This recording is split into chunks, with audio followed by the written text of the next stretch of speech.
மகிமை உமக்கன்றோ, மாட்சிமை உமக்கன்றோ,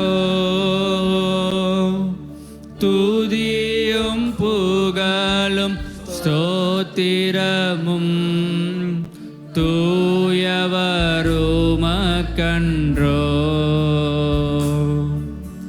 துதியும் புகழும் எல்லாரும் ஒருமனப்பட்டு ஆண்டவரே உமக்கே உரியது என்று சொல்லும். ஆமென். ஆராதனை உமக்கே, ஆராதனை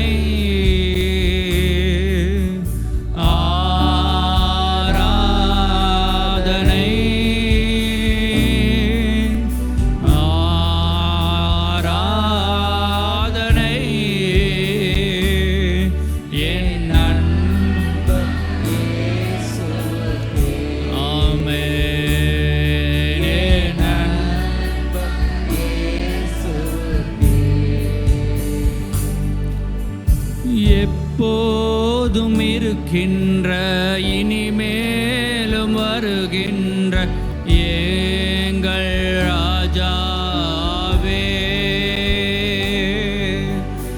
எப்போதும் இருக்கின்ற இனிமேலும் வருகின்ற எங்கள் ராஜாவே,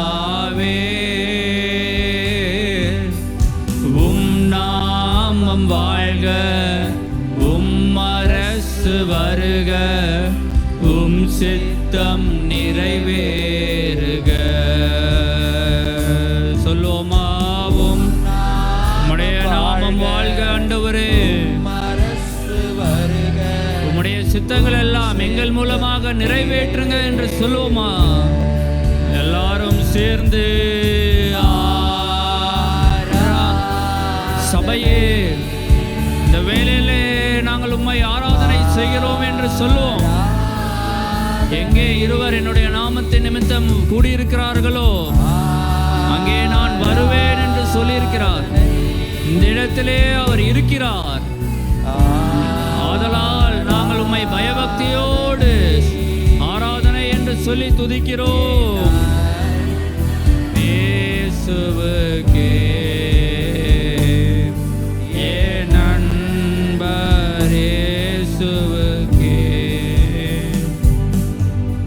இருக்கிறவரும் இருந்தவரும் வருகிறவருமாகிய சர்வ வல்லமையுள்ள தேவன் அவர்.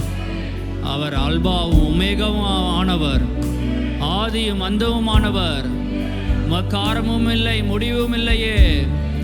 எல்லா காலத்திலும் உயிரோடு இருக்கிற எங்கள் தேவனே, சாவாமை உள்ளவரே, உம்மை ஸ்தோத்தரிக்கிறோம். சதா காலங்களிலும் உயிரோடு இருக்கிற எங்கள் தேவனே, கேருபீன்கள் சேராபீன்கள் மத்தியிலே வாசம் செய்கிற எங்கள் தேவனாகிய கர்த்தாவே, உம்மையே ஆராதனை செய்கிறோம்.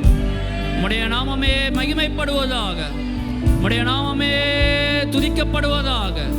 எல்லா கணத்திற்கும் மகிமைக்கும் பாத்திரரே, எல்லா துதிகளில் பாத்திரரே, இஸ்ரவேலின் துதிகளில் வாசம் செய்கிற எங்கள் தேவனாகிய கர்த்தாவே, நாங்கள் இந்த இடத்திலே உம்மை ஆராதனை செய்கிறோம் என்று சொல்லுங்க.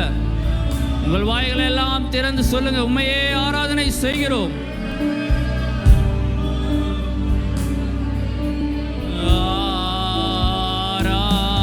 ஆராதனை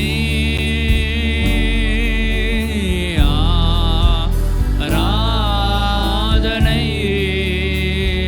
எல்லாரும் கரங்களை உயர்த்தி ஆமென். உம்மையே ஆராதனை செய்கிறோம்.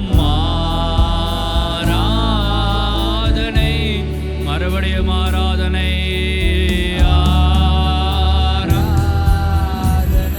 ஆராதனை எல்லாம் உமக்கே உரியதாக. ஆராதனை மறுபடியும் ஆராதனை ஆராதனை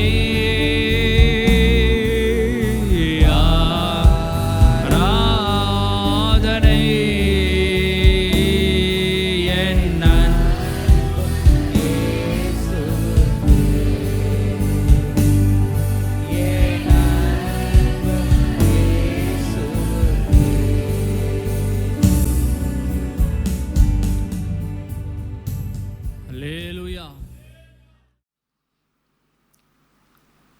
நீதிமொழிகளின் புஸ்தகம் 1வது அதிகாரம்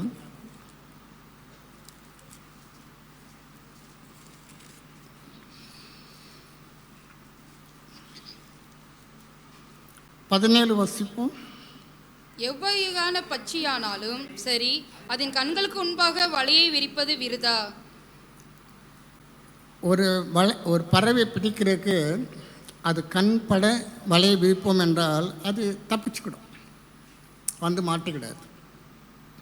அதே மாதிரி ஆண்டவர் சொல்றாரு, இவர்களோ தங்கள் இரத்தத்திற்கே பதிவிருக்கிறார்.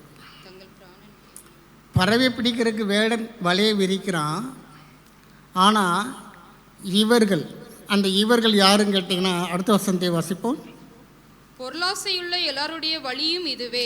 பொருளாசை உள்ள எல்லாருடைய வழி. இவங்க என்ன பண்ணுறாங்களா, தங்களுக்கு தாங்களே பதிவிருக்கிறார்கள்.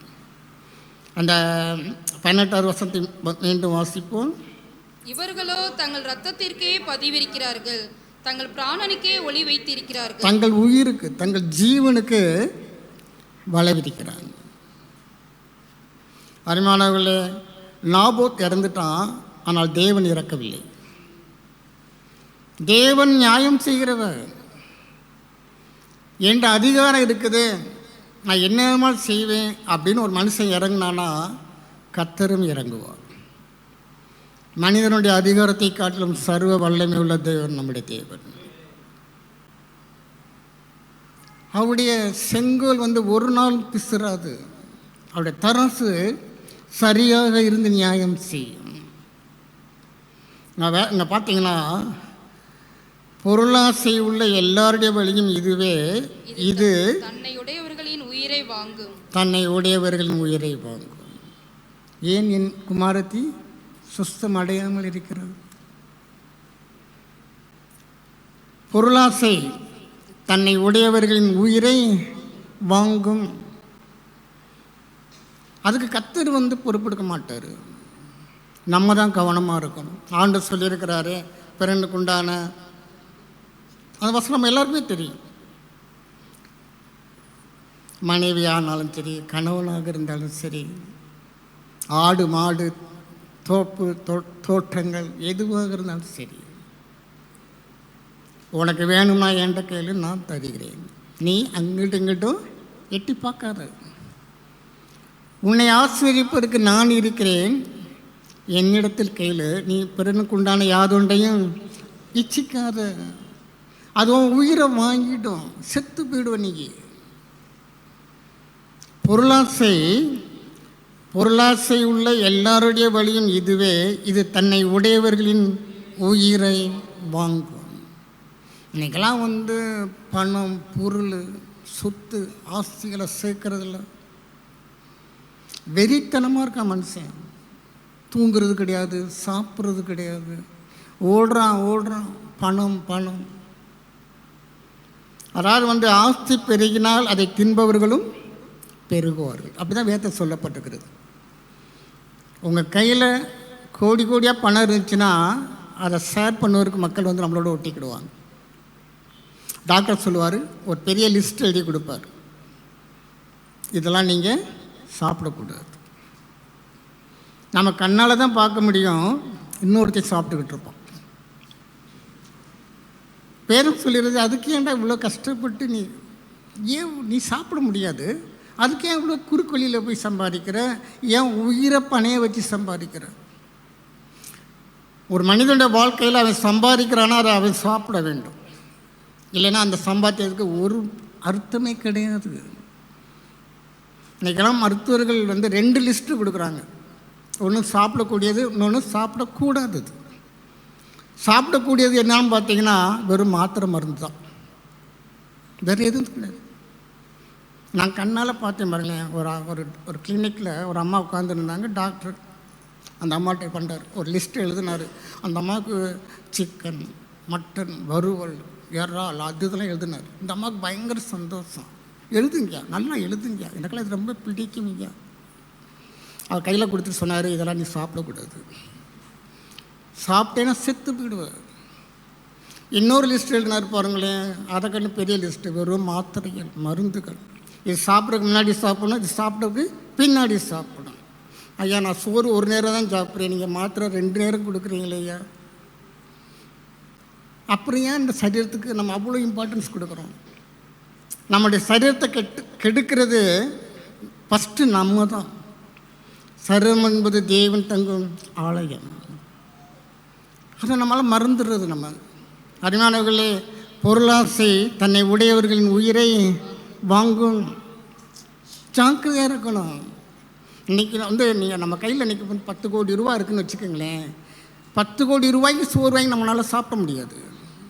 இந்த ஒரு வகுத்துக்கு எவ்வளோ சாப்பிட முடியுமோ அவ்வளோ. உடனே ஒரு 5000 ரூபாய்க்கு பிரியாணி ஆர்டர் பண்ணி நம்ம அப்படியே சாப்பிட முடியுமா? நம்ம சாப்பிட்றதுக்கு தேவன் லிமிட் பண்ணி வச்சுருக்கிறாரு. சரீரத்தை உயரமாக வச்சுக்கிட்டு வகுத்தை என்ன பண்ணிட்டாரு, சின்னதாக வச்சுட்டார். இதுக்கே இவ்வளோ ஆட்டம் நம்ம ஆடுறோம். வயிறு கொஞ்சம் பெருசாக இருந்துச்சுன்னா, பொருளாசை தன்னை உடையவர்களின் உயிரை வாங்கும். பின்னே ஏன் என் குமாரத்தை சுஸ்தமடையாமல் போனாள். அருமையானவர்களே, நமக்கு யூதாசை தெரியும், இயேசு கூட இருந்தான். ஆனால் இயேசுவை ஒரு 30 வெள்ளிக்காசுக்காக காட்டி கொடுத்தான். அவனுக்கு பார்த்தீங்கன்னா, அவன் தான் பணப்பை ட்ரெஸரர், அவர் தான் பணத்தை அவன் தான் சுமந்துக்கு இருந்தான். எல்லா ஆஃபரிங் அவன் தான் வரும், ஜனங்களுக்கு கொடுக்குற காணிக்கை எல்லாம் அவன் தான் வச்சுருப்பான். ஆனால் பார்த்தீங்கன்னா இயேசுக்கு ஒரு 30 வெள்ளிக்காசு, பெரிய அமௌண்ட்டு கூட பரவாயில்ல, ஒரு லீஸ்ட் அமௌண்ட்டுக்கு துணிகரமாக என்ன நடந்துச்சுன்னு பார்த்தீங்கன்னா, அந்த வெள்ளிக்காசை தேவாலயத்தில் எரிந்து விட்டு புறப்பட்டு போய் 4 கொண்டு செத்தான். அவனை யாரும் கொண்டு போய் தூக்கில் போடலை. இவன் காட்டி கொடுத்துட்டான், துரோகி, இவனுக்கு தூக்கு தண்டனை தான் அப்படின்னு யாரும் சொல்லலை. பொருளாசை தன்னை உடையவர்களின் உயிரை வாங்கும். அந்த 30 வெள்ளிக்காசுனால இவன் என்னத்தை சாதித்தான், என்னத்தை அனுபவித்தான்? அவன் தன்னைத்தானே மாய்த்து கொள்ளும்படியாக. அதனால பொருளாசை என்பது நம்முடைய ஜீவனை வாங்கிவிடும். அதுக்காண்டி சம்பாதிக்கக்கூடாதோ? சம்பாதிக்க வேண்டும், ஆனால் அதுக்கு ஒரு அளவு. ஆண்ட்ரியா 24 மணி நேரம் படித்தார், 8 மணி நேரம் வேலை செய், 8 மணி நேரம் தூங்கு, 8 மணி நேரம் உன் குடும்பத்தை போய் பார். கர்த்தர் எல்லாம் சரியாக சிஸ்டமேட்டிக்காக தான் நம்ம கையில் இந்த உலகத்தை கொடுத்துருக்குறாரு. ஆனால் நம்ம 8 மணி நேரம் தூங்குகிறோமா? 8 மணி நேரம் நாம் உழைக்கிறோமா? 8 மணி நேரம் நம்ம குடும்பத்தோடு செலவு பண்ணிக்கிறோமா? எத்தனை பேர் நம்ம நைட்டு குடும்பமாக உட்காந்து அம்மா அப்பா பிள்ளைகள் தாத்தா பாட்டி இந்த ஸ்ட்ரக்சரில் நம்ம எத்தனை பேர் ஜோம் பண்ணுகிறவர்களாக இருக்கிறோம்? மற்றதுக்கெலாம் குடும்பமாக போகிறோம். ஒரு கல்யாணம், காது குத்துனா கூட சரி, காது குத்துறது பெரிய விளையாட்டு நடத்துகிறான். இவன் சும்மாவே காது குத்துற பையன், இவனுக்கு அவன் காது குத்துறேன்னு சொல்லி பத்திரிக்கை வைக்கிறான். உடனே திரண்டு போகிறாங்க, எல்லாம் குட்டி குருமாக்கெல்லாம் அள்ளி போட்டுக்கிட்டு பாங்கடா. தேவ சமூகத்தில் நாம் அவிதமாய் அமர்ந்திருக்கிறோமா? தேவனை தேடுகிறோமா? இன்றைக்கி எத்தனை பேர் குடும்பமாக இங்கே உட்காந்துருப்போம். நம்ம வீட்டில் எத்தனை பேர் இருக்கிறாங்க? நம்ம தான் யோசிக்கணும். ஒரு 30 வெள்ளிக்காசுக்காக பொருளாசை கண்களை மறைத்து விடுகிறது. அதை பார்த்தோன்னா கையாசி நமக்கு தெரியும். இவன் பார்த்தீங்கன்னா தீர்க்கதரிசிக்கு இப்போ இரட்டத்தனையான ஆவின் வரங்கள் இருக்கிறது. அடுத்தபடியாக தீர்க்கதரிசி ஸ்தானத்தில் இவன் தான் இருக்கணும், கையாசி தான் இருக்கணும். ஒரு நல்ல ஒரு பிரகாசமான ஒரு எதிர்காலத்தை தேவன் அவனுக்கு வைத்திருக்கிறார். ஆனால் என்ன பண்ணான்னு பார்த்தீங்கன்னா 2 ராஜாக்கள்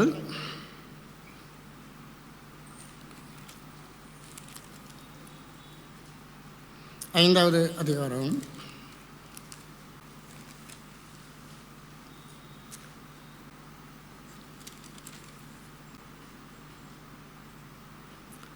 'நாகமான் கொடுத்த காணிக்கையை தீர்க்கதரிசி வேணாம்னு சொல்லிட்டான். அதாவது யார் கொடுத்தாலும் கை நீட்டி வாங்கிறது மனிதனுடைய இயல்பாயிடுச்சு. ஏவாள் என்ன பண்ணால் பழத்தை பறித்து புருஷனுக்கு கொடுத்தான். அவன் வேணான்னு சொல்லலை பாருங்களேன். இது நம்முடைய ஜென்ம சுபாவம். இவங்க எதுக்கு நமக்கு கொடுக்குறாங்க, ஏன் கொடுக்குறாங்க? ஆவிக்குரியவன் எல்லாத்தையும் நிதானித்து அறிகிற கற்றுக்கொள்ளணும். தீர்க்கதரிசி வேணான்னு சொல்லிட்டான். நாகமான் கொடுத்த காணிக்கையை எனக்கு வேண்டாம். அது கொடுத்ததெல்லாம் நல்ல விலையேற பெற்ற காணிக்கை தான். அவன் வேணான்ட்டான். ஆனால் கேஎஸ்சி நான் போவேன், நான் ஏதாச்சும் வாங்கிட்டு வருவேன். ஓடுனா வாங்கிட்டு தன் வீட்டில் போய் மறைச்சி வச்சுக்கிட்டான். மறைச்சி வச்சுட்டு நேராக தீர்க்கதரிசிட்ட வர்றான். தீர்க்கதரிசி என்ன சொல்கிறார் பாருங்களேன். 26வது வசனத்தை வாசிப்போம். அப்பொழுது அவன் இவனை பார்த்து, அந்த மனுஷன் உனக்கு எதிர்கொண்டு வர தன் ரதத்திலிருந்து இறங்கி திரும்பி வருகிற போது என் மனம் உன்னுடனே கூட செல்லவில்லையா? பணத்தை வாங்குகிறதற்கும் வஸ்திரங்களையும் ஒலிவ தோப்புகளையும் திராட்சை தோட்டங்களையும் ஆடு மாடுகளையும் வேலைக்காரரையும் வேலைக்காரிகளையும் வாங்குகிறதுக்கும் இது காலமா? இது காலமா? ஆயிரக்கணக்கான வருஷத்துக்கு முன்பதாகவே ஆவியானவர் சொல்கிறாரு, இது நேரம் இல்லை. நம்மளாம் அன்றைக்கி விளிம்பில் இருக்கிறோம். இந்த உலகத்தினுடைய அழிவில் இன்னும் கொஞ்சம் தான் இருக்குது. சில சென்டிமீட்டர் மில்லிமீட்டர் மைனூட் மீட்டரில் நம்ம இருக்கிறோம். நெக்ஸ்ட் என்ன நடக்குன்னு சொல்ல முடியாது. சமீபத்தில் பார்த்தீங்கன்னா ஒரு பூகம்பம் நடந்தது. பல்லாயிரக்கணக்கான ஜனங்கள் அப்படியே உயிரோட பூமிக்குள்ளே போயிட்டாங்க. அந்த வீடியோ போட்டவன் ஒரு டைட்டில் கொடுத்துருந்தான், அடுத்த நொடி என்ன நடக்கும் என்று தெரியாத காலத்திலே நாம் வாழ்ந்து கொண்டிருக்கிறோம். எனக்கு ரொம்ப ஆச்சரியமாக இருந்துச்சு. உலகத்தனுக்கு அந்த அறிவு இருக்குது பாருங்களேன். அடுத்த நொடினா கண் இமைக்கிற நேரம், என்ன நடக்குன்னு சொல்ல முடியாத காலத்திலே நாம் வாழ்ந்து கொண்டிருக்கிறோம். தீர்க்கதரிசி அன்னைக்கே சொல்கிறான், இது காலமாடா.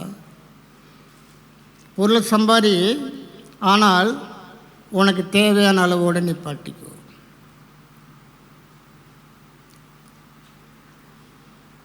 பணத்தை வாங்குகிறதற்கும் வஸ்திரங்களையும் ஒலிவத்தோப்புகளையும் திராட்சை தோட்டங்களையும் ஆடு மாடுகளையும்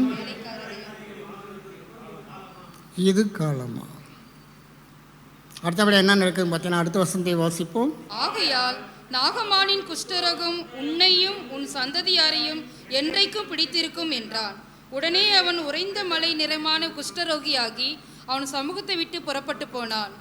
தப்பு செஞ்சது ஒருவன், ஆனால் தண்டனை குடும்பத்துக்கு. உனக்கும் உன் சன்னும் வரலை, பிள்ளைங்க வரலை, ஆனால் பனிஷ்மெண்ட்டு அவங்க வருவதற்கு முன்பதாகவே பேரப்பிள்ளை கொள்ளு பேரை அந்த பேரை இந்த பேரை எல்லாமே இருக்குது. அவங்க இன்னும் பிறக்கலை, ஆனால் அவர்கள் பிறப்பதற்கு முன்பதாகவே பனிஷ்மெண்ட்டு, சாபம், வியாதி ரெடியாக இருக்கிறது. ஏன் என் குமாரத்தை சுத்தம் அடையாமல் போனார்?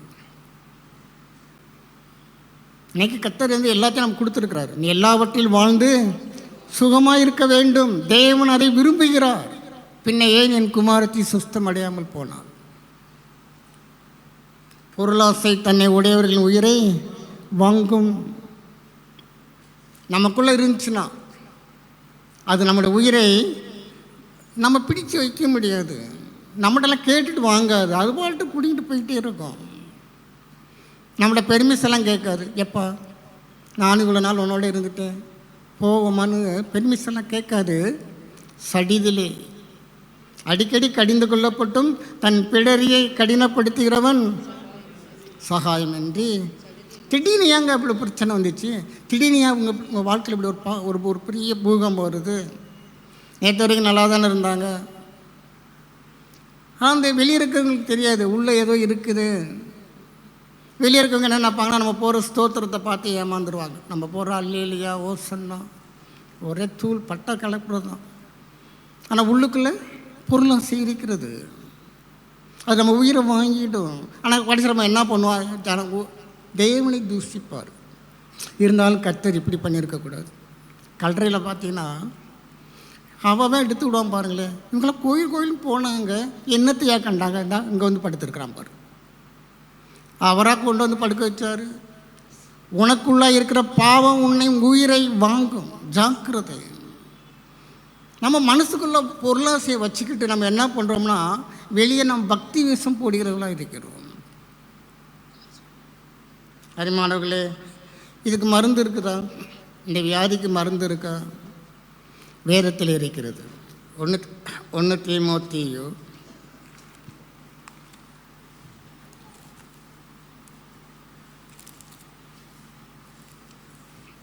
6வது அதிகாரம் 6வது வசனத்தை வாசிப்போம். போதும் என்கிற மனதிலுடனே கூடிய தேவ பக்தியே மிகுந்த ஆதாயம். இதுக்கு மருந்து இதுதாங்க. போதும் என்கின்ற மனதிலுடனே கூடிய தேவ பக்தி, அதுதான் மிகுந்த ஆதாயம். நம்முடைய ஜீவனை காத்துக்கொள்வதற்கு இதுதான் தேவன் வைத்திருக்கிற வழி. நாம் சுகம் அடையும்படியாக வசனம்தான். இந்த வசனத்தை நம்ம ஒழுங்காக புரிஞ்சு கொள்வோம் என்றால் நம்முடைய ஜீவனுக்கு பாதுகாப்பு இருக்கிறது. 7வது வசனத்தை வாசிப்போம். உலகத்திலே நாம் ஒன்றும் கொண்டு வந்ததும் இல்லை, இதிலிருந்து நாம் ஒன்றும் கொண்டு போவதும் இல்லை என்பது நிச்சயம். நிச்சயம், இதுதான் நிச்சயமான ஒரு காரியம். நம்ம எதுவும் கொண்டு வந்தோமா? ஒன்றுமே கிடையாது. ஆனால் போகும்போதும் அதே தான். ஒரு வயதான ஒரு பாட்டியமாக இருந்துட்டாங்க. அந்த அடக்காரங்கள அங்கே இருக்கிறவங்களாம் சொல்கிறாங்க, இந்த சேலை புது சேலையாக இருக்குது, இதை எடுத்து ஏதாவது ஏழைக்கு கொடுக்கலாமே. அவனுக்கு ஏழை மீது கரிசனை எங்கே வருது?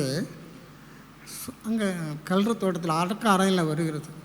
ஏமா அது ஒரு பெண்ணுப்பா, பெண்ணோட மேலே போட்டு இருக்க சேலையை போய் நீ எடுக்கணும். உனக்கு ஏழைக்கு வாங்கி கொடுப்பறதுக்கு உன் கையில் இருந்து காசு இல்லையா? உறிஞ்சி விட்டுருவான். நீ ஆணாக இருந்தாலும் சரி, பெண்ணாக இருந்தாலும் சரி, விட மாட்டான். நம்ம ஒன்றுமே கொண்டு போக முடியாது. நாம் ஒன்றும் கொண்டு வந்ததில்லை, கொண்டு போவதும் இல்லை என்பது நிச்சயம். புரிந்து கொள்ள வேண்டியது அவசியமாக இருக்கிறது.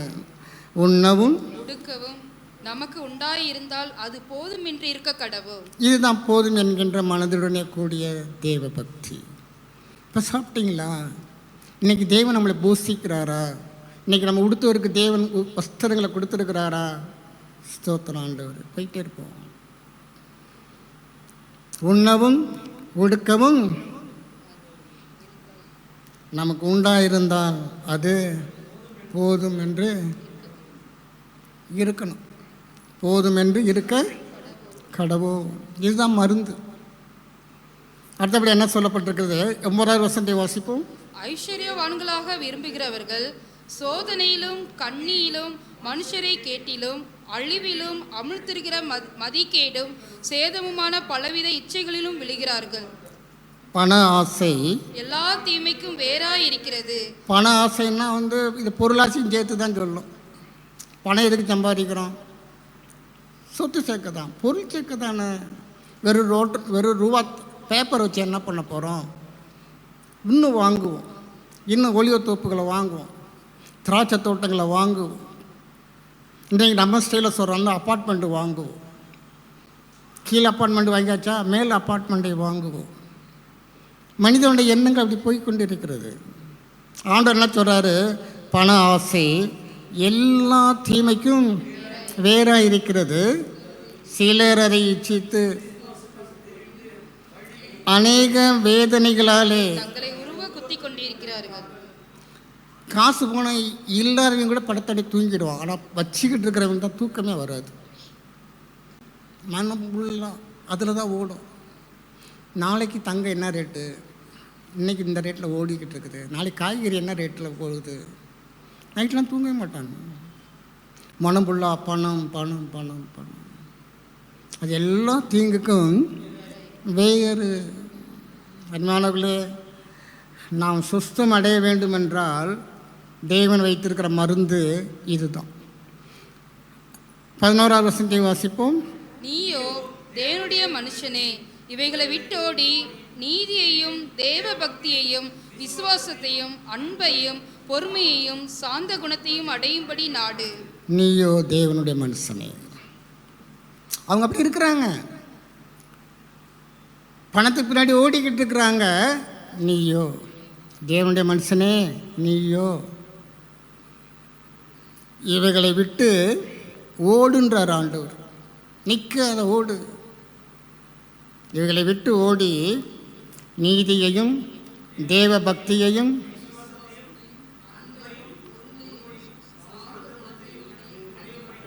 நாடு தேடு. முதலாவது தேவனுடைய ராஜ்யத்தையும் அவருடைய நீதியையும் தேடுங்கள். அப்பொழுது இவையெல்லாம் உங்களுக்கு கூட கொடுக்கப்படுதுன்னு சொல்லியிருக்காரு. நீ இதை மட்டும் செய்ய அப்படின்னு ஆண்டவர் சொல்லலை. பாருங்களேன், செய்ய, அதை நான் பார்த்துக்கிறேன். உனக்கு ஆசீர்வாதத்தை கொடுக்கறது ஏன் வேலை, அதை நான் பார்த்துக்கிறேன். நீ என்ன பண்ணு, நீதியையும் தேவ பக்தியையும் விசுவாசத்தையும் அன்பையும் பொறுமையையும் சாந்த குணத்தையும் அடையும்படி உன் மனசில் அதை மட்டும் இருக்கட்டும். இதை நீ முதலாவது மனதில் பதிய வச்சுக்கோ.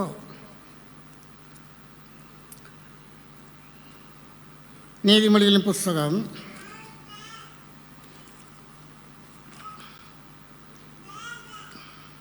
14வது அதிகாரம்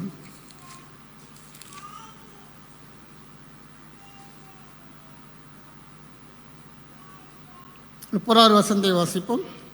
சொஸ்த மனம் உடலுக்கு ஜீவன், பொறாமையோ எலும்புருக்கி. இங்கே இன்னொரு வியாதி.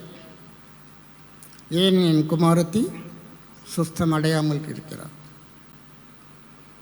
நம்ம என்ன பண்ணுறோந்தோமா, வியாதியை உள்ளே வச்சுக்கிட்டு வெளியே மருந்து போட்டுக்கிட்டு இருக்கிறோம். வியாதி எங்கே இருக்கிறது? உள்ளுக்குள்ளே ரொம்ப சேஃப்டியாக இருக்குது. அது யாருமே டிஸ்டர்ப் பண்ண மாட்டோம். அது பாட்டு பாதுகாப்பாக இருக்குது. நம்ம என்ன பண்ணுறோம்னா, வியாதி இல்லாத இடத்துல உட்காந்து மருந்து தடவிக்கிட்டு இருக்கிறோம். பொறாமையோ, அப்படி தானே போட்டிருக்குது. பொறாமையோ உருக்கிடும் நம்முடைய வாழ்க்கையை, நம்ம குடும்பத்தை, நம்முடைய ஜீவியத்தை அப்படியே உருக்கி 0 பாயிண்டில் கொண்டு போய் விட்டுடும். பொறாமை இது உள்ளுக்குள்ளே அமைதியாக இருக்கும். பாருங்களேன், யாருக்குமே தெரியாது. இப்போ நான் உங்களை பார்த்து பொறாமப்படுறேன், ஆஹா இப்படிலாம் இருக்கிறாங்களே அப்படின்னு நான் பொறாமப்படுறேன்னு வச்சுக்கோங்களேன். ஒரு பேச்சுக்கு சொல்கிறேன், எனக்கு அப்படி இல்லை. அது உள்ள யாருக்கு உள்ளதான் எனக்கு மட்டும்தான் தெரியும், உங்களுக்கெல்லாம் தெரியாது. சைலண்ட்டாக அது என்ன பண்ணும், என்னை கொல்லும். பொறாமையோ எலும்புருக்கி. பிசின் தைலம் இல்லையோ, ரண வைத்தியன் இல்லையோ, பின்னையே என் குமாரத்தை சுத்தமடையாமல் போகிறார். மேல்தட்டில் எல்லாம் ஜெபம் பண்ண சொல்கிறான். அந்த கப்பல் கேப்டன் என்ன பண்ணுறான், அவரவர் தெய்வத்தை வேண்டிக்கங்க. ஆனால் பிரச்சனை கீழ்த்தட்டில் தூங்கிக்கிட்டு இருக்குது. அதுக்கு எந்த டிஸ்டர்பன்ஸே இல்லை. வெளியில் புயல் அடித்தாலும் சரி, கப்பலே சேதம் பண்ணாலும் பொறாமல் உள்ளுக்குள்ளே எப்படி இருக்கிறது, பாதுகாப்பாக இருக்கிறது. நமக்குள்ளே தான் இருக்கிறது. பக்கத்தில் இருக்கிற நம்ம மனைவிக்கோ கணவனுக்கு கூட தெரியாது. பாருங்களேன், அவ்வளோ பந்தஸ்தான் உள்ளே இருக்குது. அது என்ன பண்ணும், நம்மை கொல்லும். பொறாமையோ எலும்புரிக்குன்னா என்னது, ஆஸ்துமா. ஆஸ்துமா இருக்கவங்கள பார்த்தீங்களா, எங்கேயாச்சும் பார்த்துருக்கீங்களா? எலும்பு தோலுமாக இருப்பாங்க, கொஞ்ச நாள் அவங்க ரத்தமாக வாங்கி எடுப்பாங்க. பயங்கரமாக இருக்கும். அது ஒரு வியாதி, கொடூரமான வியாதி. பொறாமையோ பின்ன ஏன் என் குமாரத்தை சுத்தமடையாமல் போனார். உள்ளுக்குள்ள இருக்குது பிரச்சனை.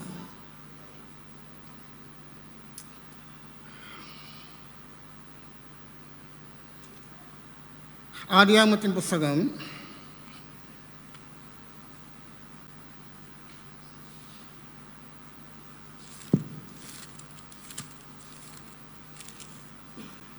37வது அதிகாரம்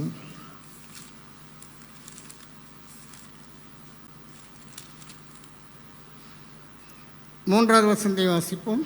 இஸ்ரவேலின் முதிர் வயதிலே யோசேப்பு தனக்கு பிறந்ததினால் இஸ்ரவேல் தன் குமாரர் எல்லாரிலும் அவனை அதிகமாய் நேசித்து அவனுக்கு பல வருமான அங்கியை செய்வித்தான். 12 பிள்ளை. இதில் பார்த்தீங்கன்னா இவன் மேலே யோசேப்புக்கு ரொம்ப பாசம். பொதுவாக கடைக்குட்டினாலே யாருமே நேசிப்பாங்க. குடும்பத்தில் அன்னைமார்களோ அக்காமார்களோ கடைசியாக பிறக்கிற பிள்ளை மீது ரொம்ப ரொம்ப லவ்விங்காக இருப்பாங்க, ரொம்ப விட்டு கொடுப்பாங்க. ஆனால் இங்கே தலைகளாக இருக்குது. அப்பா நேசிக்கிறாரு, ஆனால் சகோதரர்கள் அவனை பகைத்தார்கள். 4வது வசனத்தை வாசிப்போம். அவனுடைய சகோதரர் எல்லாரிலும் அவனை தங்கள் தகப்பன் அதிகமாய் நேசிக்கிறதை அவன் சகோதரர் கண்டபோது அவனோடே பச்சமாய் பேசாமல் அவனை பகைத்தார்கள். ஒரே ஒரு அங்கி தாங்க, வேற ஒன்றும் இல்லை. சொத்தெல்லாம் எழுதி கொடுக்கல. நீ தாண்டா நல்ல பிள்ளை, எனக்கு கடைசி காலத்தில் நீ பிறந்த பிள்ளைன்னு சொல்லி சொத்தெல்லாம் 5 பேருக்கு எழுதி கொடுக்கல. ஒரு அங்கி, ஒரே ஒரு ட்ரெஸ் தான் எடுத்து கொடுத்துருக்குறாப்புல. ஆனால் சகோதரர்களுக்கு அதனால் அதை தாங்கி கொள்ள முடியலை. நீங்கள் அடுத்தபடியாக பார்த்தீங்கன்னா 5வது வசனத்தை வாசிப்போம். யோசேப்பு ஒரு சொப்பனம் கண்டு அதை தன் சகோதரருக்கு அறிவித்தான். அது நிமித்தம் அவனை இன்னும் அதிகமாய் பகைத்தார்கள். இன்னும் அதிகமாய் அந்த பகை உணர்வு அதிகமாகிட்டே போகுது. அதாவது பார்த்தீங்கன்னா யாராச்சும் ஒருத்தவங்க வாழ்ந்துருந்தாங்கன்னா திடீர்னு அவங்களுக்கு ஒரு கர்த்தர் அவங்களுக்கு ஸ்பெஷலாக ஆசிரிக்கிறாரு, தொழில் ஆசிரிக்கிறாரு, பிஸ்னஸ் நல்லா ஓகுன்னு போகுது. அது மற்றவங்க கண்களுக்கு எப்படி இருக்குது? உறுத்துது. பாரு, எப்போ தான் கடை திறந்தான் அதுக்குள்ளே ஓகன்னு வர்றான். அருமையானவர்களே, கர்த்தர் அவனை ஆசிரிக்கிறாரு. அது மேலே நம்ம உணர்ந்துக்கணும். ஒருத்தர் வாழ்ந்திருந்தானா அது பின்பதாக தேவன் இருக்கிறார். நல்லா இருக்கட்டும். கர்த்தர் என்னையும் ஆசிரிக்கிறதுக்கு போதுமானவராக இருக்கிறார். அவன் யாரையும் பார்த்து பொறாமப்பட வேண்டிய அவசியமே கிடையாது. அவனை ஆஸ்வதிக்கிற தேவன் என்னையும் ஆஸ்வதிக்கிறதுக்கு ஒரு உண்மையுள்ள தேவன். வாக்குத்தத்தை நிறைவேற்றுவதற்கு ஒரு உண்மையுள்ள தேவன். எனக்குரிய காலம் வரும்பொழுது நானும் உயர்த்தப்படுவேன், நானும் வாழ்ந்திருப்பேன். எனக்கு கர்த்தர் காலம் வச்சிருக்கிறாரு. ஸோ நான் வெயிட் பண்ணுறேன். ஆண்டவரே, நல்லா அவனை ஆஸ்வதிங்க ஆண்டவர். அந்த சிந்தனை மூலம் நமக்கு வரும். இங்கே பார்த்தீங்கன்னா ஒரு ட்ரெஸ் போட்டதை கூட அவனுக்கு அந்த சகோதரனால் பொறுத்துக்க முடியலை. 8வது வசனத்தை வாசிப்போம். அப்பொழுது அவன் சகோதரர் அவனை பார்த்து, நீ எங்கள் மேல் துரைத்தனம் பண்ணுவாயோ, நீ எங்களை ஆளப் போகிறாயோ என்று சொல்லி அவனை அவன் சொப்பனங்களின் நிமித்தமும் அவன் வார்த்தைகளின் நிமித்தம் இன்னும் அதிகமாய் பகைத்தார்கள். இது கூடிக்கிட்டே போதுவாங்களே, இன்னும் அதிகமாய் பகைத்தார்கள். காரணம் என்னதுமா? 11வது வசனத்தை வாசிப்போம். அதற்கு அவன் 11:11 அவன் சகோதரர் அவன் மேல் பொறாமை கொண்டார்கள். இதுதான் பிரச்சனை. உள்ளுக்குள்ள என்ன இருக்குது? பொறாமையோ எலும்புருக்கி கூட பண்ண சகோதரன். மனைவியை பார்த்து பொறாமப்படுற கணவர் இருக்கிறாங்க தெரியுமா உங்களுக்கு? கொஞ்சம் அதிகமான படித்த பெண், அதாவது தன்னை காட்டிலும் அதிகமாக சம்பாதிக்கிற பெண், தன்னை காட்டிலும் அதிகமான ஒரு ஸ்தானத்தில் பணி செய்கிற பெண். இவனுக்கு பிடிக்கும் அது. அவளை பார்த்தோன்னு, நான் படிக்கலையா, நான்லாம் பெரிய ஆளாக இல்லையா? நீ பெரிய ஆள் இல்லைன்னு யார் சொன்னா? உன் மனைவி நல்ல அந்தஸ்தில் இருக்கிறா, நீ சந்தோஷப்படலாம்ல. இவனுக்கு பிடிக்க மாட்டேங்குது. பொறாமை எல்லா இடத்துலையும் இருக்குது. கணவன் மனைவிக்குள்ளே இருக்கிறது, பிள்ளைகள் பெற்றோருக்குள்ளாக இருக்கிறது. நீங்கள் பார்த்தீங்கன்னா சகோதரருக்குள்ளாக. அவன் சகோதரர் அவன் மேல் பொறாமை கொண்டார்கள். அருமையானவர்களை, கொலை செய்கிற அளவுக்கு அந்த பொறாமை போயிடுச்சு. நமக்கு எல்லாருக்கும் அந்த சம்பவம் தெரியும். யோசேப்பை அவர்கள் கொலை செய்வதற்கு தயங்கவில்லை.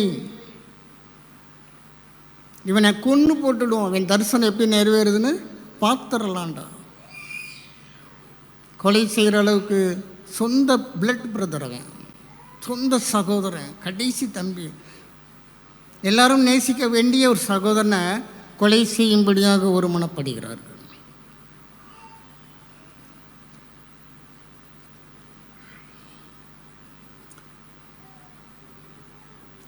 ஒன்று சாமுவேல்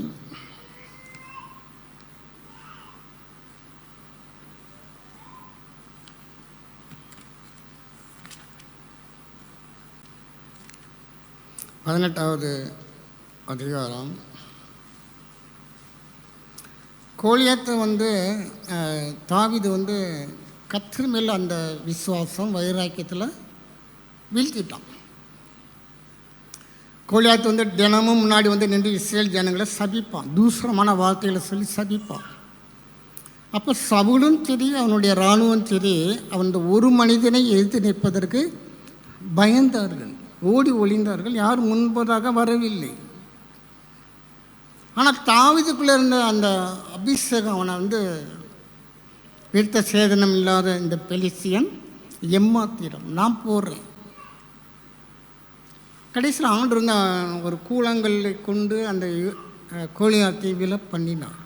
இதில் ஜனங்களுக்கு ஒரே ரொம்ப சந்தோஷம், கோலியாத்தையும் வீழ்த்திட்டாங்க. நம்ம இஸ்ரேல் ஜனங்கள் நல்ல இராணுவம் தான்.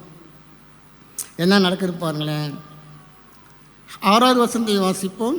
தாவீது பெலிஸ்தனை கொன்று திரும்பி வந்த பின்பு ஜனங்கள் திரும்ப வரும்போதும் ஸ்ரீகள் இஸ்ரவேலின் சகல பட்டணங்களிலும் இருந்து ஆடல் பாடலுடன் புறப்பட்டு மேளங்களோடும் கீத வாக்கியங்களோடும் சந்தோஷமாய் ராஜாவாகிய சவுலுக்கு எதிர்கொண்டு வந்தார்கள். யாருக்கு எதிர்கொண்டு வராங்க? தாவீது அவங்க எதிர்கொண்டு வரல. யுத்தம் பண்ணினது தாவீது, கோலியாத்தை வீழ்த்தினது தாவீது. ஆனால் அவர்கள் ராஜாவை கடம் பண்ணுகிறார்கள். தாவீது அதை பற்றி ஒன்றும் அவன் பெருசாக எடுத்துக்கல. ஏன்னா அவன் ராஜா, நான் ஒரு ஆட்டு மேய்க்கிறவன், அந்த சிந்தனை இருந்ததுனால அவனுக்குள்ளாக எந்த ஒரு உணர்வும் வரலை. ஆனால் பார்த்தீங்கன்னா அடுத்த வசனத்தை வாசிப்போம். அந்த ஸ்திரீகள் ஆடி பாடுகையில் சவுல் கொன்றது 1000, தாவீது கொன்றது 10000 என்று முறைமுறையாக பாடினார்கள். இதுதான் பிரச்சனை. சவுல் கொன்றது 1000, 10000. அவங்களும் பொய் சொல்லலையே. அவங்க பொய்யா சொல்லி இந்த பாட்டை பாடினாங்க. நிஜம்தான். ஒரு கோலியாத்தை வீழ்த்து விழும்போது 10000க்கு மேலே தான் சொல்லணும். ஏன்னா முழு இராணுவத்தையும் சேலஞ்சு பண்ணுறான். வாங்கடா, ஒருத்தன் வாங்கடா, ஒண்டிக்கு ஒண்டி. ஜனங்கள் சொன்ன அந்த உண்மையை இவனால் ஜீர்ணிக்க முடியலை. அடுத்த வசனத்தை வாசிப்போம். அந்த வார்த்தை சவுலுக்கு விசனமாக இருந்தது. ஐயோ, என்ன சோகமாயிட்டான் பாருங்களேன். அவங்க இவனை தான் வரவேற்க வந்திருக்கிறாங்க. ஆனால் ஒரு உண்மையை சொன்னால் அதை ஏற்றுக்கொள்வதற்கு மனதில் இல்லை. இன்றைக்கும் கூட பார்த்தீங்கன்னா யாராவது ஒருத்தவங்க நல்ல கருவிங்க அவங்கள அப்ரிஷியேட் பண்ணணும்னு வச்சுக்கலேன், வெரி குட், நல்லா பண்ணியிருக்கிறீங்கன்னு சொல்லிட்டோன்னா தொலைஞ்சோம். உடனே பக்கத்தில் இருக்கிறவங்களுக்கு அதை ஏற்றுக்கொள்ள மனசு வர மாட்டேங்குது. உடனே பொறாம அவன் என்ன சொல்கிறான்? அந்த 8வது வசனத்தை மீண்டும் வாசிப்போம். அந்த வார்த்தை சவுலுக்கு விசனமாய் இருந்தது. அவன் மிகுந்த எரிச்சல் அடைந்து தாவீதுக்கு 10000 எனக்கோ 1000 கொடுத்தார்கள், இன்னும் ராஜாங்கம் மாத்திரம் அவனுக்கு குறைவாய் இருக்கிறது என்று சொல்லி அந்நாள் முதற்கொன்று சவுல் தாவீதை காய்மகரமாய் பார்த்தான். அப்ப இருந்து அவன் பார்வையெல்லாம் மாறிடுச்சு. ஆண்டர் தாவீது சவுலுக்கு இந்த ராஜாங்கத்தை கொடுத்துருக்கிறாரு. நீ ஆண்டுகை செய், நான் உன்னோட இருக்கிறேன், எல்லாம் ஆண்டர் ப்ராமிஸ் பண்ணி தான் ராஜாங்கத்தை கொடுத்தாரு. இந்த சம்பவத்தை பின்பதாக சவுல் ராஜாங்கத்தில் இருந்து தான் ராஜாவாகி வாழ்ந்ததை காட்டிலும் தாவீதை கொலை செய்வது மாத்திரம்தான் வாழ்க்கையாக கொண்டிருந்தான். வாழ்நாள் எல்லாம் சவுல் மரணமடையும் மட்டும் அவன் செஞ்ச ஒரே காரியம் தாவீதை கொலை செய்யும்படியாகும். பொறாமை நமக்குள்ளே இருந்துச்சுன்னா வேதம் சொல்லுகிறது எலும்புருக்கி. உள்ளுக்குள்ளே எலும்புரிக்கையை வச்சுக்கிட்டு வெளியே நம்ம மாத்திரை சாப்பிட்டுக்கிட்டு இருக்கிறோம். அரிமானங்களே, பிசின் தைலம் இல்லையோ, கிளையத்திலே ரணவைத்தியன் இல்லையோ, பின்ன ஏன் என் குமார்த்தி சுஸ்தமடையாமல் போனாள்? உள்ளே இருக்கிறது எலும்புரிக்கு. நம்ம வெளியே மருந்து தடவிட்டு உட்காந்துருக்குறோம். அடுத்த வசந்த வாசிங்க. மறுநாளிலே தேவனால் விடப்பட்ட பொல்லாத ஆவி சவுலின் மேல் இறங்கிற்று. உடனே ரிசல்ட் பாருங்களேன். எப்பொழுது சவுலுக்குள்ளாக எனக்கு 1000 அவனுக்கு 10,000 தாவீதை பார்க்கும்பொழுது அந்த பொறாமை கொலை வெறியாக மாறியது. எனக்கெல்லாம் நடக்குதா இல்லையா ஒரு பொறாமை? அருமையானவர்களே, சின்ன வயசில் பள்ளிக்கூடத்தில் படிக்கும்போது ஆரம்பிக்கிறது, நான் தான் ஃபஸ்ட்டு ரேங்க், நான் தான் ஃபஸ்ட்டு மார்க்கு. செகண்ட் ரேங்க் வந்துடுச்சுன்னா அந்த ஃபஸ்ட்டு ரேங்க் வாங்கின பிள்ளைய ஒரு வழி பண்ணிவிடுவாங்க. எங்கள் பிள்ளைகளை நாங்கள் ஸ்கூலில் சேர்த்து படிக்கும்போதெல்லாம் ஒரு டீச்சர் வந்து பர்டிகுலராகவே எங்கள் பிள்ளைகளுக்கு வந்து மார்க்கே போட மாட்டாங்க. ஏன்னா அவங்க ஒரு பிள்ளையை நியமிச்சிருக்கிறாங்க, அந்த பிள்ளை தான் ஃபஸ்ட்டு. ஏன்னா அவங்க பேரண்ட்ஸு போய் சாயங்காலம் போய் அவங்களுக்கு நல்லா கவனிச்சுட்டு வந்துடுவாங்க, என் பிள்ளை தான் ஃபஸ்ட்டு வரணும்னு சொல்லி. ஆனால் பப்ளிக் எக்ஸாம்னு ஒன்று இருக்குல்ல, கவர்மெண்ட் ஒரு பரீட்சை வைக்கிறான், அதில் டீச்சர் மார்க் போட முடியாது. அவள் வந்து 8வது 10வதுக்கு போயிட்டான். இப்படி இந்த பிள்ளை ஃபஸ்ட்டு ரேங்க் வந்துச்சு. அந்த டீச்சர் போய் உட்காந்து அழுதுருக்கு பாருங்களேன், இவன் ஏன் ஃபஸ்ட்டு வந்தான்? ஸ்கூலில் நடக்கிற காலாண்டு தேர்வு, அரையாண்டு தேர்வு, அந்த தேர்வு இந்த தேர்வுலாம் அந்த அம்மா ஃபுல் மார்க் போட்டுருவாங்க, இவன் தான் ஃபஸ்ட்டு. ஆனால் தேவன் வந்து ஆனுவல் எக்ஸாம்னு ஒன்று வச்சுருக்கிறார், பப்ளிக் எக்ஸாம்னு ஒன்று வச்சுருக்கிறாரு. அங்கே ப்ரூவ் பண்ணிவிடுவார் ஆண்டவர். அருமையானவர்களே, பொறாமையோ எலும்புரிக்கு. யாருக்கும் விரோதமாக நாம் பொறாமை கொள்வோம் என்றால் அது நம்மை கண்ணீர் சிந்தவை. அந்த டீச்சர் எங்களை பார்க்க மறுத்துட்டா பாருங்களேன். ஸ்கூல் ஃபஸ்ட்டு நாங்கள் உடனே வந்து ஸ்கூலில் எங்களை கூப்பிட்டு விட்டாங்க. நாங்கள் என் மகளை கூட்டிகிட்டு போனேன். ஹெச்எம்லாம் வந்து ரொம்ப ப்ளஸ் பண்ணார், ஹாரிஸ் பண்டெல்லாம் வந்து ப்ளஸ் பண்ணார். இந்த கிளாஸ் டீச்சர் வரமாட்டேன்ட்டான். இவன் எப்படி ஃபஸ்ட்டு வரலாம்? அவள் தானே வந்திருக்கணும். அழுதது நாங்கள் அல்ல, அந்த லேடி தான் உட்காந்து அழுதுக்கு இருந்தான். அதுக்கு கர்த்தர் பொறுப்பு கிடையாது. நல்லா அழு, முக்கிய அழு. பொறாமல் இருக்கிற வரைக்கும் நீ அழுக தான் செய்வ. அவள் ஃபஸ்ட்டு வாங்கினான்னா இவள் ஃபஸ்ட்டு வாங்கினா, நீ ஒரு டீச்சர், உன் கிளாஸில் இருக்கிற 30 பிள்ளைகளும் ஃபஸ்ட்டு ரேங்க் வரணும்னு நினைக்கிறது தான் டீச்சருடைய சுபாவமாக இருக்க வேண்டும். நீ நிர்ணயம் பண்ணாத பொறாமை. அருமையானவர்களே, இவனை பார்த்தீங்கன்னா ராஜ்யத்தை விட்டுட்டான் தாவீதை கொலை செய்யும்படியாக. ஆனால் கர்த்தர் என்ன பண்ணுறாரு? மறுநாளிலே சவுலின் மேல் பொல்லாத ஆவி இறங்கிட்டு. அது என்ன பண்ணிட்டு பார்த்தீங்கன்னா, அந்த 10வது வசனத்தில் மறுநாளிலே தேவனால் விடப்பட்ட பொல்லாத ஆவி சவுலின் மேல் இறங்கிட்டு அவன் வீட்டிற்குள்ளே தீர்க்க தரிசனம் சொல்லிக் கொண்டிருந்தான். அப்பொழுது தாவீது தினந்தோறும் செய்கிறபடி தன் கையினால் சுரமண்டலத்திலே வாசித்து கொண்டிருந்தான். இவன் பார்த்து சுரமண்டலம் வாசாதான் உனக்கு சோகம். யார் மேலே பொறாமப்படுறியோ அவன் தான் உனக்கு மருந்து. இவன் வந்து உனக்கு கீத வாத்தியம் வாசித்தா தான் நீ உருப்படுவ. இல்லைன்னா தேவனால் விடப்பட்ட பொல்லாதி அவனை அலக்களித்தது. பொறாமையோ எலும்புரிக்கு. இயேசு கிறிஸ்துவ வந்து சிலுவையில் அரைஞ்சாங்க, நமக்கு தெரியும். அதுக்கு அவங்க பல காரணங்கள் சொன்னாங்க. இவன் தன்னை தேவனுடைய குமாரன் என்று சொன்னான். வந்து ரோமருக்கு விரோதமாக இவன் வந்து பிரசங்கம் பண்ணுறான், நிறைய காரியங்கள் சொன்னாங்க. ஆனால் வேறத்தில் ஒரு காரணம் சொல்லப்பட்டிருக்கிறது. மத்தேயு சுவிசேஷம் 27வது அதிகாரம், மத்தேயு 27:17 வசனத்தை வாசிப்போம். பொறாமையினாலே அவரை ஒப்பு கொடுத்தார்கள் என்று பிலாத்து அறிந்து. பிலாத்துக்கு தெரிஞ்சிருக்கு பாருங்களேன். ஆனால் கர்த்தருடைய பிள்ளைகளுக்கு அந்த அறிவு இல்லை. இஸ்ரவேல் ஜனங்கள் யார்? ஆபிரகாமின் வாக்குத்தத்தத்தின் பிள்ளைகள். பிதா தன்னுடைய குமாரன் அனுப்பியிருக்கிறாரு. ஒரு இடத்துல போட்டிருக்குது, இதோ உலகமே அவனுக்கு பின்பதாக சென்று விட்டது. வியாதியஸ்கள் சுகமடையும்படியாக இயேசுவிடத்தில் வந்தால் இவங்களால தாங்கிக்க முடியலை. கர்த்தர் செய்கிற அதிசயங்களையும் அற்புதங்களையும் பார்த்து அவனால் தாங்கிக்க முடியலை. பொறாமையினாலே அவரை ஒப்பு கொடுத்தார்கள். பொறாமையோ எலும்புரிக்கு. அருமையானவர்களே, இதுக்கெல்லாம் மருந்து இருக்குதா?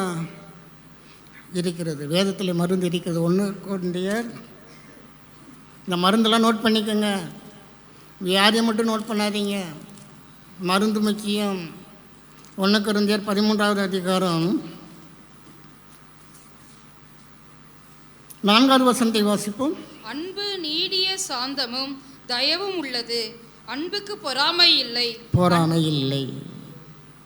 அன்பு நம்முடைய இதயத்தில் இருந்துச்சுன்னா பொறாமை வராது. ஏன் அன்பு இல்லை? வேதம் அப்படி தான் நம்ம கற்றுக் கொடுக்கிறது. அன்பு நீடிய சாந்தமும் தயவும் உள்ளது, அன்புக்கு பொறாமை இல்லை. பொறாமை இல்லை. அதாவது ஆண்டவர் சொல்லி கொடுத்தாரு, உன் தேவனாய கர்த்தரிடத்தில் அன்பு கூறு, நீ உன்னிடத்தில் அன்பு கூறுவது போல உன் அயலான இடத்திலும். இது ரெண்டுமே எல்லா தீர்க்க தரிசனங்களும் இதுக்குள்ளதாக இருக்கிறது. எல்லா நியாயப்பிரமாணங்களும் எல்லா தீர்க்க தரிசனங்களும் எங்கே இருக்கிறது? இந்த 2 வசனத்தை நீ ஒழுங்காக செஞ்சால் போதும். உன் தேவனாய கர்த்தரிடத்தில் அன்பு கூறு, அடுத்தபடியாக நீ உன்னிடத்தில் அன்பு கூறுகிறது போல பிறனிடத்தில் அன்பு கூறு. இன்றைக்கி ஏன் அவ்வளோ போட்டி பொறாமல்? உள்ளே அன்பின் அந்த சுபாவம் இல்லாததுனால. அடுத்தவங்க வாழ்ந்திருந்தால் அதற்காக நாம் தேவனை துதிக்க கற்றுக்கொள்ள வேண்டும். அடுத்தவன் மேன்மை அடைகிறானா சந்தோஷப்படுங்க, அவருக்காக கர்த்தரை மைமைப்படுத்துங்க. கர்த்தர் உங்களையும் ஆசீர்வதிப்பார், உங்களையும் மேன்மைப்படுத்துவார். அவன் வாழ்ந்தால் நல்லது, சந்தோஷப்படுங்க. தூரமாக போன சகோதரன் வந்துட்டான், ஆனால் அண்ணனுக்கு பிடிக்கலை. இவன் போய் வேசி இடத்துல சொத்தெல்லாம் இழந்துட்டு வந்து நிற்கிறான். இவனுக்கு ஒரு விருந்து, ஆர்கெஸ்ட்ரா, என்னையா மியூசிக் பார்ட்டி உள்ள சத்தம். அவனுக்கு பிடிக்கலை. பாருங்களேன், போகிறாங்க.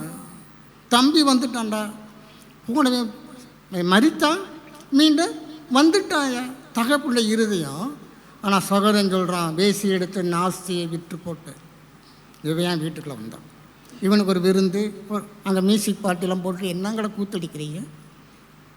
அதை ஏற்றுக்கொள்ள மனது இல்லை. பாருங்களேன், பொறாமை, சகோதர பாசம் இல்லாததுனாலே அன்பு அங்கே இல்லை. இங்கே என்ன தானே, ஓன் சொத்து ஏன் சொத்து, ஓன் சொத்தை நீ அழிச்சிட்டே இல்லை, அப்படியே வெளியே போயிடு, உள்ளே வந்துடுறார். இது ஏன் சொத்து, என்னுடைய சேருதாங்க இருக்கிறது.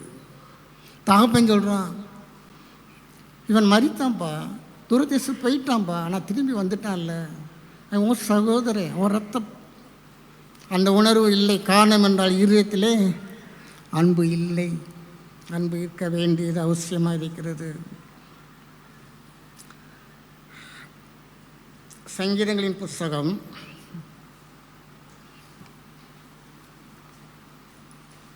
15வது சங்கீதம்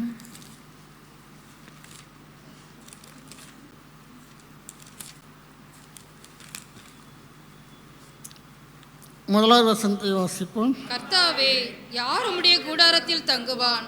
யார் உம்முடைய பரிசுத்த பர்வதத்தில் வாசம் பண்ணுவான்? யார் உம்முடைய கூடாரத்திலே தங்குவான்? தெய்வ பிரசனத்தில் நம்ம அமர்ந்திருக்கிறது. தெய்வம் நம்மளை ஏற்றுக்கொள்கிறது. யாருன்னு கேட்டிங்கன்னா, அடுத்த வருஷம் சொல்லப்பட்டிருக்கிறது, உத்தமனாய் நடந்து நீதியை நடப்பித்து மனதார சத்தியத்தை பேசுகிறவன் தானே. மனதார சத்தியத்தை பேசுகிறோம். நம்ம வாய் திறந்தால் எது வரணும்? சத்தியமான வார்த்தைகள், பொறாமையின் வார்த்தைகள் வரக்கூடாது, பேராசை இருக்கக்கூடாது. நம்ம வாயில் வர வார்த்தை எப்படி இருக்கணும்? வேதமாக இருக்க வேண்டும். வேதத்தை சொல்லப்பட்டிருக்குது, ஜனங்கள் ஆசாரியின் வாயிலிருந்து வேதத்தை எதிர்பார்ப்பார்களே. நம்மெல்லாம் ஊழியம் பண்ணுறோம். சமுதாயம் நம்மளிடத்துல என்ன எதிர்பார்க்கிறது? வேதத்தை எதிர்பார்க்கிறது, சத்தியத்தை எதிர்பார்க்கிறது.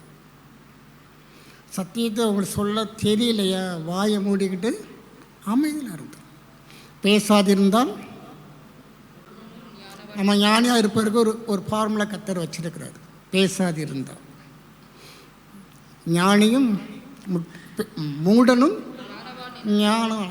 விவரம் தெரிஞ்சது போல இருக்குது. ஆனால் உள்ள சரக்கு இல்லைன்றது அவருக்கு தான் தெரியும். ஆனால் மற்றவங்க எப்படி பார்ப்பாங்களாம்? இப்போ விவரம் தெரிஞ்சவர் போல இருக்குது, ஞானியாக இருப்பார் போல இருக்குது. வாயை திறந்தால் தான் தெரியும் அவர் ஞானியா என்னன்றது. அடுத்த வசந்தை வாசிப்போம்.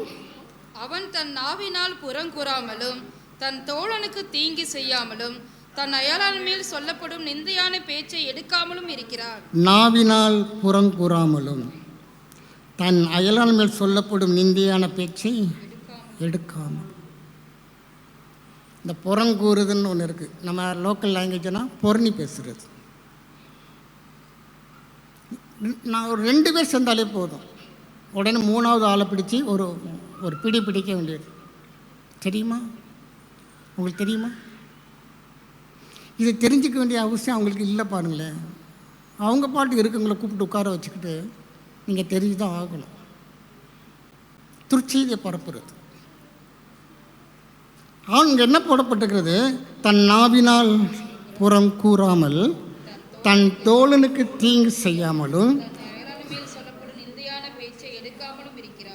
பேசாத, அடுத்தவங்களை குறித்து தீதான காரியங்களை பேசாத. ஏன் என் குமாரத்தி சுஸ்தமாகாமல் இருக்கிறார்? பிசின் தைலம் இல்லையோ, ரணவைத்தியம் இல்லையோ, பின்ன ஏன் என் குமாரத்தி சுஸ்தம் அடையாமல் போனார்? எண்ணாமத்தின் புஸ்தகம்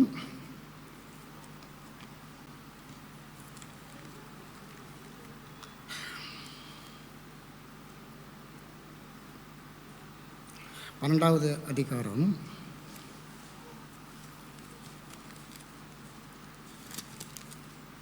1வது வசனத்தை வாசிப்போம். எத்தியோப்பியா தேசத்து ஸ்ரீயை மோசே விவாகம் பண்ணியிருந்தபடியினால் மிரியாமும் ஆரோனும் அவன் விவாகம் பண்ணின எத்தியோப்பா தேசத்து ஸ்ரீ நிமித்தம் அவனுக்கு விரோதமாய் பேசி, ஸ்திரீயின் நிமித்தம் அந்த நாத்தனார் பிரச்சனை வந்துருச்சு வீட்டுக்குள்ள. அந்த அம்மா பாட்டுக்கு இருக்குது. அந்த அம்மா எத்தியோப்பியாவில் பிறந்தது, அந்த அம்மா செஞ்ச தப்பா? அந்த பொண்ணை மோசையை கல்யாணம் கட்டிடுறது, அந்த அம்மா செஞ்ச தப்பா? இவங்க பார்த்தீங்கன்னா தீர்க்கதரிசிகள், முழு இஸ்ரேல் தேசத்தையும் வழிநடத்தக்கூடிய போகிறவங்க. செங்கடலை கடந்து வந்தோடனே இந்த அம்மா தான் நடனம் ஆடி கர்த்தருக்கு பெரிய ஒரு கீத ஆராதனை அங்கே நடந்தது. மகிமையாய் வெற்றி சிறந்தார் கர்த்தர். எல்லாம் ஆட்டம் பாட்டம் தான். அருமையானவர்களே, தேவனுக்கு முன்பதாக நாம் மகிமை செலுத்துவது தப்பு அல்ல, ஆடல் பாடல் தப்பு அல்ல. ஆனால் உள்ளுக்குள்ளே என்ன இருக்கிறது? ஏன் என் குமாரத்தி சுஸ்தமாகாமல் போனால்? பிசின் தைலம் இல்லையோ, ரணவைத்தியம் இல்லையோ, எல்லாம் இருந்தும் ஏன் என் குமாரத்தி சுஸ்தமாகாமல் போனார்?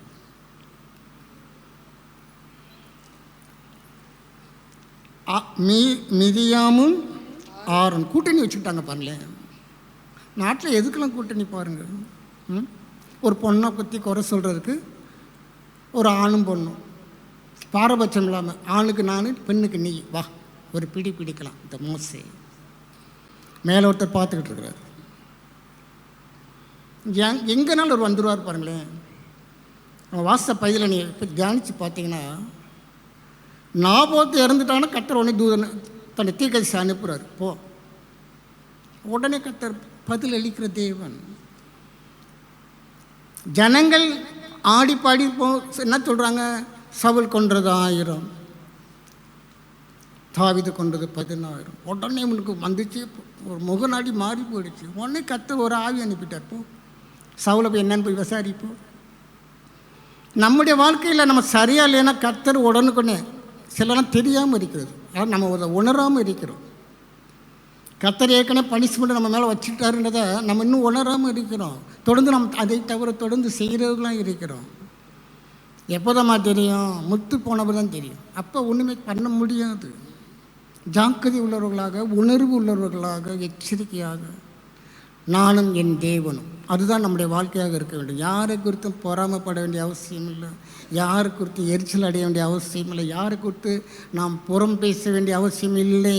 நாம் பேசுவதற்கு ஏராளமான கர்த்தருடைய வார்த்தை இங்கே இருக்கிறது. சத்தியம் நம்முடைய வாயில் இருக்க வேண்டும். வேதத்தை ஜனங்கள் நம்ம வாயிலே தேடுவார்கள். நம்ம அதை விட்டுட்டு மற்றதெல்லாம் பேசுகிறோம். 2வது வசனத்தை வாசிப்போம். கர்த்தர் மோசேயை கொண்டு மாத்திரம் பேசினாரோ, எங்களை கொண்டும் அவர் பேசினதில்லையோ என்றார்கள். எங்களை கொண்டும் பேசலையாக்கும். இவர் தான் மோசையாக்கும், பெரிய தீர்க்கதரிசியாக்கும். நாங்களும் தான் தீர்க்கதரிசனம் சொல்கிறோம். கர்த்தர் எங்கள் மூலமாக தான் பேசுகிறாரு. அருமையானவர்களே, இந்த இதெல்லாம் நமக்கு வேண்டாத வார்த்தைகள். உன்னோடு கர்த்தர் பேசுகிறாருல்ல, கேட்டுட்டு போயிட்டே இரு. கர்த்தர் உன்னை உபயோகப்படுத்துகிறாருல்ல, ஸ்தோத்திரம் பண்ணிட்டு போயிட்டே இரு. நம்ம அதுக்கு எல்கை மீறும் பொழுது தான் நமக்கு பிரச்சனை வருகிறது, போய் மாட்டிக்கிறோம். தன் வாயின் அதாவது பேசாது இருந்தால் மூடனும் ஞானம். அதே மாதிரி உலகத்தில் என்ன சொல்கிறான்னா, நுணலும் தன் வாயால் கேடும். இந்த தவளை சும்மா இருக்கலாம்ல, கத்தி கத்தி கூப்பிடும், நான் இங்கே தான் இருக்கிறேன், பாம்பு இங்கே வா, நான் இங்கே தான் இருக்கிறேன் வா. எப்பா வாயை பொத்திட்டு இருப்பா, 2 பாம்பு அங்கே இருக்குது, உன்னை தான் தேடி வந்துருக்குது. நுணலும் தன் வாயால். அநேக பிரச்சனைகள் நம்ம வாயிலிருந்து வருதுன்றது எத்தனை பேர் நம்ம உணர்கிறோம். இந்த ஒருத்தர் சொன்னார், நீ அழகாக இருக்க வேண்டுமா, இந்த 2ஐயும் க்ளோஸாக வச்சுக்கணும். ரெண்டையும் இந்த 2ஐயும் என்ன பண்ணுங்க, திறக்கவே திறக்காது. நீங்கள் ரொம்ப அழகாக இருப்பீங்க. உலகத்தானுக்கு தெரியுது பாருங்களேன், நமக்கு தான் புரிய மாட்டேங்குது. நம்ம அப்படியே போய்கிட்டே இருக்கிறோம். கர்த்தரை பார்த்தீங்கன்னா என்ன சொல்கிறாரு பாருங்களேன். 101வது சங்கீதம்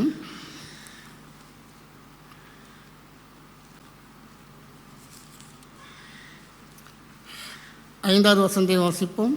பிறனை ரகசியமாய் அவதூறு பண்ணுகிறவனை சங்கரிப்பேன், மேட்டிமை கண்ணையையும் பெருநெஞ்சு உள்ளவனையும் பொறுக்க மாட்டேன். நீங்கள் பேசுங்க. நீங்கள் ஒரு தாய் பிள்ளைங்க தான், ஆனால் பேசுங்க. ஆனால் நான் பொறுத்து கொள்ள மாட்டேன். கர்த்தர் நம்ம ஒருத்தவங்களை குறித்து தீதாய் பேசும் பொழுது இதெல்லாம் யோசிக்கணும். சும்மா நான் வாய்க்கு வந்த மாதிரி சில பார்த்தீங்கன்னா ரூமர்ஸ் பார்த்தீங்கன்னா நடந்திருக்காது, கலப்பிடுவாங்க பாருங்களேன். நெருப்பாக பற்றிட்டு வரும், வதந்திகளை பரப்பி விடுறது. அவன் சொல்லுவான், அவர் ஊருக்கு போகணுன்னு சொன்னாருன்னு தான் சொல்லியிருப்பான், அவர் ஊருக்கு போயிட்டாங்கன்னு சொல்லிவிடுவாங்க. ஏன்ப்பா அவர் ஊருக்கு போகிறேன்னு தானேப்பா சொன்னார், அவர் வீட்டுக்குள்ள தானேப்பா இருக்கிறாரு. நடக்காததையும் கூட நடந்தது போல. அருமையானவர்களே, கர்த்தர் இதை பார்த்து கொண்டு பொறுக்க மாட்டார். சங்கரிப்பன் போட்டிருக்காண்டு. ஜாக்கிரதையாக இருக்கணும். ஏன் என் குமார்த்தி இன்னும் சொஸ்தம் அடையவில்லை? உள்ள சரக்கு இருக்குது. நோயை உள்ளே வச்சுக்கிட்டு நம்ம என்ன பண்ணுறோம், நோய்க்கு கிருமிகளை வெளியேற்றாமல் வேறு ஏதோ பண்ணிக்கிட்டு இருக்கோம். அது வேதம் கிடையாது. நாம் ஜாக்கிரதை உள்ளவர்களும் இருக்கணும். வேதத்தை படிக்கும் பொழுது எனக்கு கர்த்தர் என்ன சொல்கிறார், நான் என்ன செய்யணும், அந்த கான்செப்டில் வேதத்தை படிக்கணும். வேதம் இன்றைக்கி சத்தியம் வருகிறது, இது எனக்குரிய சத்தியம். நான் இப்படி இருக்கிறேனா, நான் இப்படி இல்லாமல் இருக்கிறேனா, நம்மை நாமே நிதானித்து அறிய வேண்டிய இடம் தான் இந்த பிரசங்க நேரம். சொல்லுங்கள் சார், நல்லா சொல்லுங்கள். இந்த பக்கத்தில் இருக்கிற விசுவாசி புரியவே மாட்டேங்குது, நல்லா சொல்லுங்கள். இதெல்லாம் சபையில் பார்த்து நான் உங்களை சொல்கிறேன், நான் நீங்கள் எப்படின்றது எனக்கு தெரியலை, நான் வர்றேன் போகிறேன், அவ்வளோதான் எனக்கு தெரியும். உங்களை பற்றி எனக்கு எதுவுமே தெரியாது. அப்படிப்பட்ட சபைகளை நான் கடந்து வந்திருக்கிறேன். நான் பார்த்ததையும் உங்களோடு நான் பகிர்ந்து கொண்டு இருக்கிறேன். நான் முதல்ல ஒரு ஆவிக்குரிய சபைக்கு போனேன். எனக்கு பயங்கர எதிர்பார்ப்பு. நான் முதலாக ஒரு ஆவிக்குரிய சபையின் பொழுது அங்கெல்லாம் அந்நிய பாசை பேசுகிறதும் கை தொட்டுறதும், நான் அந்த பருவத்திலலாம் அப்போ நான் படிச்சுக்கிருந்தேன். யாராச்சும் அந்நிய பாசை பேசுனா ஒரு ஆச்சரியமாக பார்ப்பேன். என்னால் இப்படி அந்நிய பாசை பேசுகிறாங்க, நம்மளாம் என்றைக்கிடா இப்படி இந்த ஸ்டேஜுக்கு வரப்போகிறோம், அப்படி அவங்க ஆச்சரியமாக பார்த்து பாருங்க.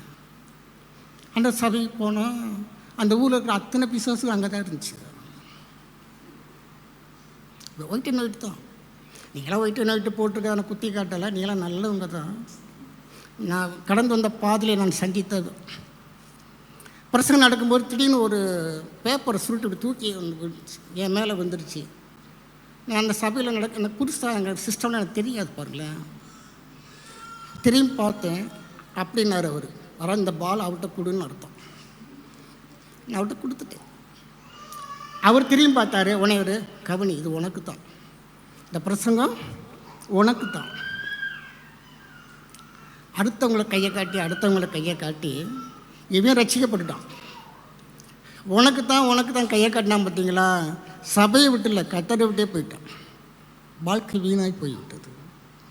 ஏன்னா அதெல்லாம் பார்த்து நான் பயந்துட்டேன். ஆண்டவரே, நான்லாம் அப்படி இருக்கக்கூடாதுப்பா. இந்த சத்தம் எனக்கு தான், அந்த நபர் நான் தான். ஆண்டவரே, என் பக்கத்தில் இருக்கிற விசுவாசி நல்லவன், நான் தான் கெட்டவன், நான் தான் மனம் திரும்பணும். மற்றவர்களை நியாயம் தீர்ப்பதற்கு தேவன் நமக்கு அனுமதி கொடுக்கவில்லை. ஜாக்கிரதை. தேவ சமூகத்தில் வரும்பொழுது அந்த நடுக்கம், பய உணர்வு இருக்கணும். ஆண்டவரே, பாவியாகி என்மேல் கிருபையாயிரும். யாரையும் நாம் நியாயம் தீர்க்க வேண்டாம். இந்த பிரசங்க அவங்களுக்கு தான், இவங்களுக்கு தான், எனக்கு தான். அந்த நபர் நான் தான் மனம் திரும்பணும். கர்த்தர் அதுக்கு தான் இந்த வார்த்தை எனக்கு அனுப்பி கொண்டு இருக்கிறார். மீண்டும் அந்த எண்ணாமத்துக்கு வாங்க.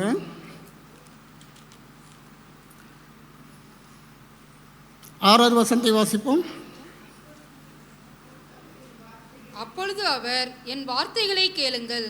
உங்களுக்குள்ளே ஒருவன் தீர்க்கதரிசியாய் இருந்தால் கர்த்தராகி நான் தரிசனத்தில் என்னை அவனுக்கு வெளிப்படுத்தி சொப்பனத்தில் அவனோடே பேசுவேன். என் தாசனாகிய மோசேயோ அப்படிப்பட்டவன் அல்ல.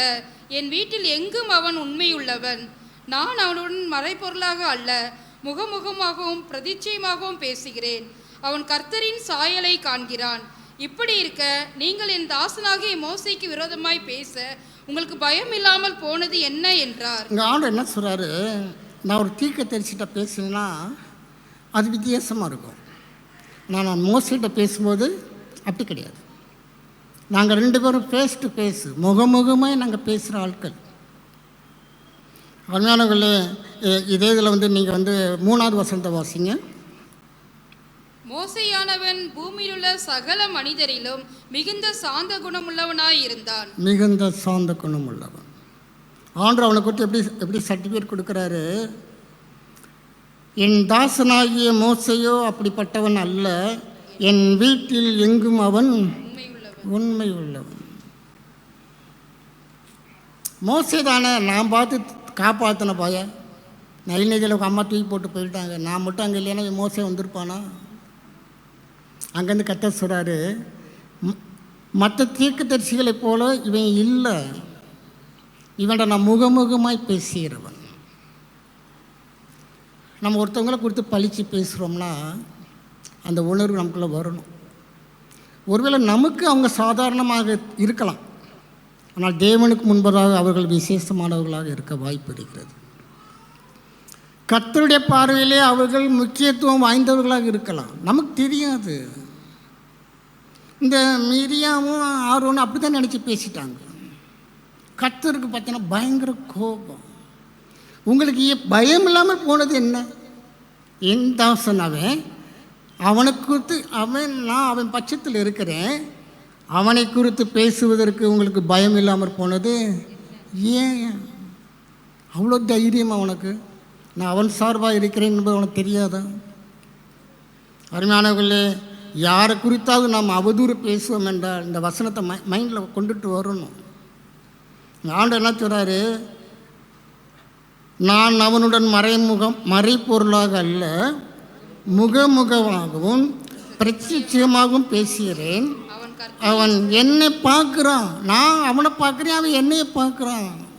வேறு யாருக்கு அந்த சான்ஸ் நான் கொடுக்கல.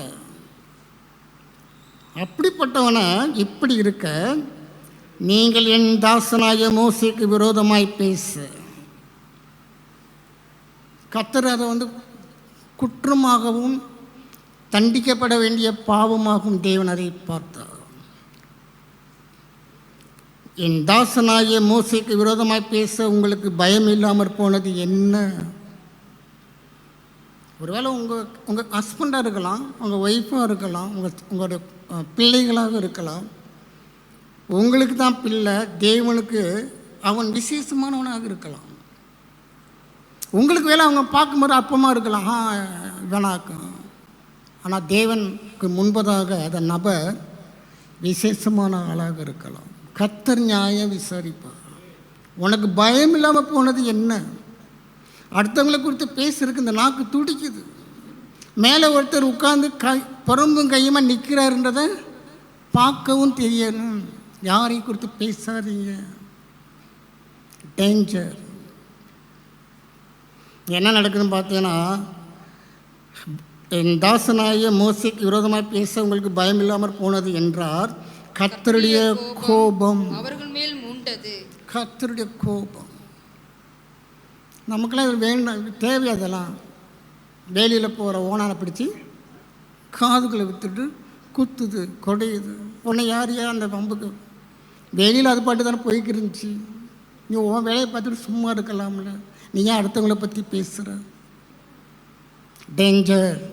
வேண்டாம், விளையாடாதீங்க, கத்தட்ட விளையாடாதீங்க. அவர் பார்த்துக்கிட்டு பொறுக்க மாட்டேன்றார். நான் சங்கரிப்பேன். கர்த்தருடைய கோபம் அந்த வார்த்தையில் எப்படி இருக்குது பாருங்களேன். சங்கரிப்புன்றது எவ்வளோ பயங்கரமான வார்த்தை. கர்த்தர் அவிதமாய் சொல்லும்படியாக இங்கே என்ன போட்டிருக்கு? கர்த்தருடைய கோபம் அவர்கள் மேல் மூண்டது, அவர் போயிட்டார். போங்கடா, உங்கள் கூட நான் இருந்தேன். உங்களெல்லாம் உங்கள் கூட நான் இருந்தேன்னா அது நியாயம் இல்லை. பாவிகளுடைய அந்த அதாவது பாவத்தை பாராத சுத்த கண்ணர் என்று வேதத்தை சொல்லப்பட்டு. நீ அக்கிரமம் செய்வா, நான் அவங்க கூட இருப்பானா? நீ பாவம் செய்வா, நான் உனக்கு சப்போர்ட் பண்ணுவானா? அப்படின்ற மாதிரி இருக்கிறது. அடுத்த வசனத்தை வாசிப்போம். மேகம் கூடாரத்தை விட்டு நீங்கி போயிற்று. மிரியாம் உறைந்த மலையின் வெண்மை போன்ற குஷ்டரோகி ஆனாள். ஆரோன் மிரியாமை பார்த்தபோது அவள் குஷ்டரோகியாய் இருக்க கண்டான். கண் இமைக்கிற நேரத்தில் பனிஷ்மெண்ட். இன்றைக்கி நமக்கு சரீரத்தில் ஒரு வேளை குஷ்டரோகம் இல்லாமல் இருக்கலாம். ஆனால் வாழ்க்கையிலே வேதனைகள், கஷ்டங்கள், குழப்பங்கள், குடும்பத்தில் குழப்பம், எப்போ பார்த்தாலும் சண்டை, சச்சரவு, சமாதானமே கிடையாது. கர்த்தர் நேரடியாக நம்மளோட சரீரத்தை தொடாமல் ஆத்துமாவை தொடுறாரு. ஏன்னா அதுதான் அதிகமாக வலிக்கும். நீங்கள் சரீரத்தை உங்களுக்கு ஒரு பிரச்சனைன்னு வச்சுக்கோங்களேன், உடனே மாத்திரை மருந்தை போட்டு சமாளித்து எழுந்திருவோம். கர்த்தர் என்ன பண்ணுறாரு? உள்ள ஆத்துமாவில் கை வைக்கிறார். மீரியாமுக்கு உடனடியாக குஷ்டரோகம். நான் அதை படிக்கும்போது, ஏன் ஆண்டவர் எல்லாத்துக்கும் குஷ்டரோகமாக கொடுக்குறீங்களே, இது என்ன ஸ்பெஷலிஸ்டாக? நீங்கள் கொஞ்சம் மாற்றி கொடுக்கக்கூடாது ஆண்டவர். ஆண்டவர் சொன்னார், அதிகபட்ச தண்டனை.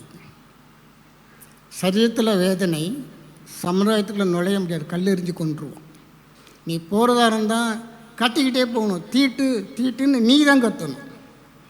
கத்தலைன்னா அடிதான். பயங்கரமான தண்டனை, சிலுவை கண்ணு கொடூரமான தண்டனை. கர்த்தர் பொறுத்து பார்ப்பார், மாத்திரை கொடுத்து பார்ப்பார்.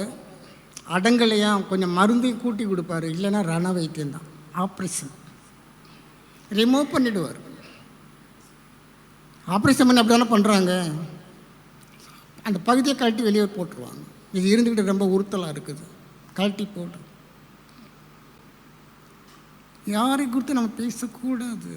தேவனுடைய பார்வையில் அது பாவம். இதுக்கு மருந்து இருக்குதா?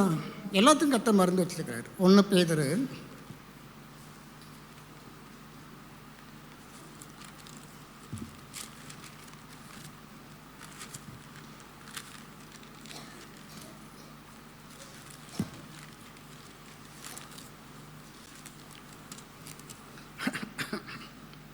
3வது அதிகாரம்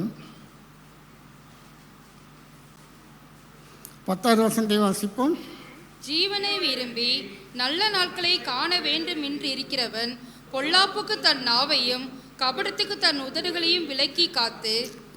ஜீவனை விரும்பி உயிரோடு இருக்கணும். யாரும் மறிக்கிறத விரும்புவது கிடையாது. அதனால் கர்த்தர் அதை ஏற்றுக்கொள்கிறார். ஜீவனை விருப்பமாக இருக்க நல்லது. அதாவது வந்து ஜீவனை விரும்பி நல்ல நாட்களை காண வேண்டும் என்று இருக்கிறோம். என் வாழ்க்கையில் வந்து தீமை வரக்கூடாது ஆண்டவரே, நான் நல்ல நாட்களை மட்டும்தான் பார்க்கணும் அப்படின்னு நினைக்கிறியா? கர்த்தர் சொல்றாரு, பொல்லாப்புக்கு தன் நாவையும் கபடத்துக்கு தன் உதடுகளையும் விலக்கி காத்து. அருமையானவர்களே, யாருக்கு விரோதமாக இந்த வாயை உபயோகப்படுத்தாதீங்க. தேவன் பார்த்து கொண்டிருக்கிறார். ஆரோனும் மிரியாமும் பேசுவதை மோசே பார்க்கல. இன்னும் சொல்லப்போனால் மோசேக்கு அது மேட்டரே தெரியாது. ஆனால் தேவன் பார்த்து கொண்டிருந்தார், தேவன் கவனித்து கொண்டிருந்தார். நம்மளையும் தேவன் கவனிச்சுட்டு தான் இருக்கிறார். நம்ம எங்கே பேசுகிறோம், என்ன பேசுகிறோம், யார்கிட்ட பேசுகிறோம், கர்த்தர் கவனித்து கொண்டு இருக்கிறார். ஜாக்கிரதை. நீ நல்லா இருக்கணும்னா நீ என்ன பண்ணணும்? பொல்லாப்புக்கு தன் நாவையும் கபடத்துக்கு தன் உதடுகளையும் விலக்கி காத்து பொல்லாப்பை விட்டு நீங்கு. வந்துரு, அதை இடத்த விட்டு வெளியே வந்துரு. பொல்லாப்பை விட்டு நீங்கு. அடுத்தபடியாக அதில் என்ன போட்டிருக்கு? நன்மை செய்து சமாதானத்தை தேடி அதை பின்தொடர கடவன். அதை ஃபாலோ பண்ணு. ஒருவன் என்னை பின்பற்றி வர விரும்பினால் தன்னைத்தான் வெறுத்து தன் சிலுவை எடுத்துக்கொண்டு என்னை பின்பற்ற கடவன். சமாதான பிரபு அவர். சமாதானத்தை பின்தொடர்வது என்பது இயேசுவை பின்தொடர்வதற்கு சமம். நம்ம யாரையும் குறித்து பேச வேண்டாம். நம்ம செய்ய வேண்டிய நல்ல காரியங்கள் நிறைய இருக்கிறது. நமக்கு முன்பதாக ஆயிரக்கணக்கான ஆத்துமாக்கள் செத்துக்கிட்டு இருக்கிறான். அவனுக்காண்டி என்னைக்காச்சும் நம்ம ஜெபம் பண்ணுறோமா? நம்ம தெருவில் எவ்வளோ பாவங்கள் இருக்கிறது, சமுதாயத்தில் எவ்வளோ தேவனுக்கு விரோதமான பாவங்கள் பெருகி கொண்டு இருக்கிறது. நம்ம அதுக்காண்டி என்னைக்காச்சும் தேவசமையில் உட்காந்து ஜெபம் பண்ணுறோமா? ஜெபம் பண்ணவரும் சபைக்கு வரும்பொழுதே புறம் பேசிட்டு தான் வர்றோம். உள்ளே உட்காந்து அதான் நடக்குது. என்னங்கடா விட மாட்டேன்றீங்க? போகும்போது தொடருது சீரியல் மாதிரி. அதுவும் கூட முடிச்சிருவான் போல இருக்கு. நம்ம சீரியல் முடிய மாட்டேங்குது. கர்த்தர் முடிப்பார். ஜாக்கிரதை. கர்த்தர்கிட்ட விளையாட்டு காட்டக்கூடாது. நம்ம எங்கே போகிறோம், என்ன செய்கிறோம் உணர்வே இல்லை. ஆனால் வாய் மாத்திரம் ரெகுலர் சர்வீஸ். அது பாட்டுகளோட தெரியுமா உங்களுக்கு கச்சேரி. அவங்கள பற்றி பேசுகிறது, இவங்களை பற்றி பேசுகிறது. நீங்கள் நல்லா இருக்கணும் என்றால் ஒரே ஒரு ஆப்ஷன், பொல்லாப்புக்கு தன் நாவையும் கபடத்துக்கு தன் உதடுகளையும் விலக்கி காத்துக்கொள். இது அப்புறம் மருந்து, வேறு மருந்தே கிடையாது. இதுதான் மருந்து. கடைசியாக ஒரு வார்த்தையை பார்த்து முடிச்சிருவோம். ஒன்று நீதிமொழிகள்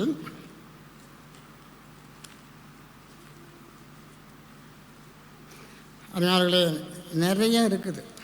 நம்ம திருந்த வேண்டிய பகுதிகள் எல்லாத்தையும் சொல்ல முடியாது.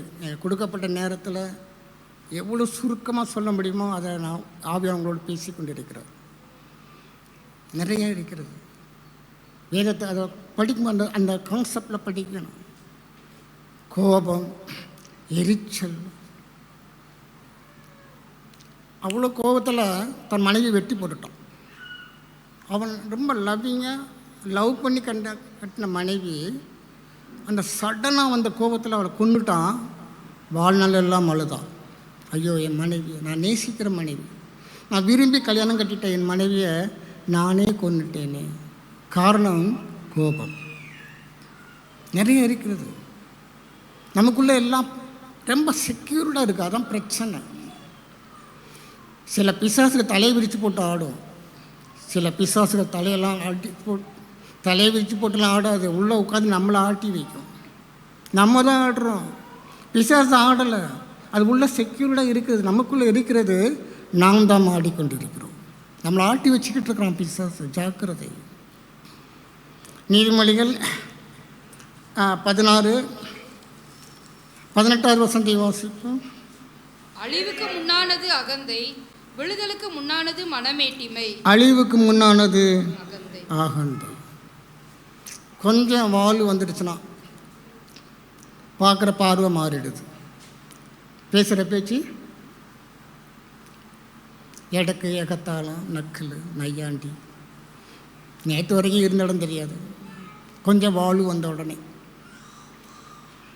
கர்த்தர் நம்மளை எந்த அளவுக்கு ஆஸ்வதிக்கிறாரோ அந்த அளவுக்கு நம்ம தாழ்த்த வேண்டும். நான் அல்ல, அந்த உணர்வு எல்லா இடத்துலையும் நம்ம உபயோகப்படுத்த வேண்டியது அவசியம். கர்த்தர் நம்மளை உயர்த்த யோவான் என்ன சொன்னால், அவர் பெருகவும் நான் டவுன் ஆகிக்கிட்டே இருக்கணும். அவர் தான் அப்பு, மேலே அவர் தான் போயிட்டே இருக்கணும். நம்ம வாழ்க்கையில் நம்முடைய ஜீவியத்தில் அது வாழ்ந்து காட்ட வேண்டிய பொறுப்பு நமக்கு இருக்கிறது.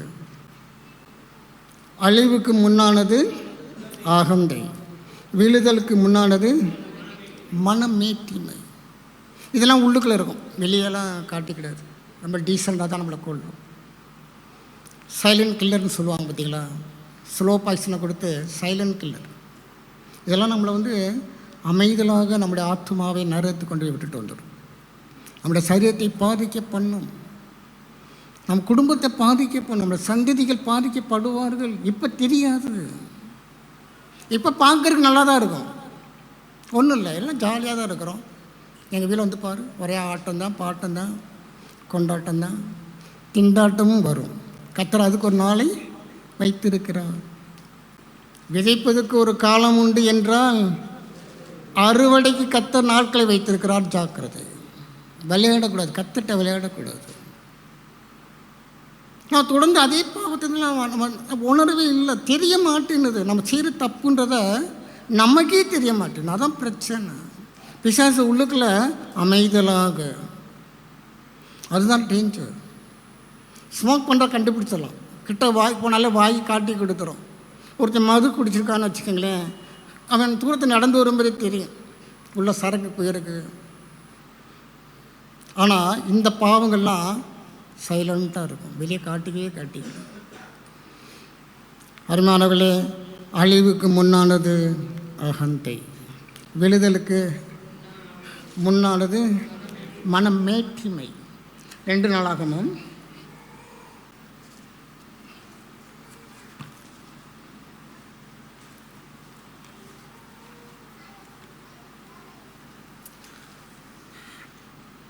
26வது அதிகாரம்.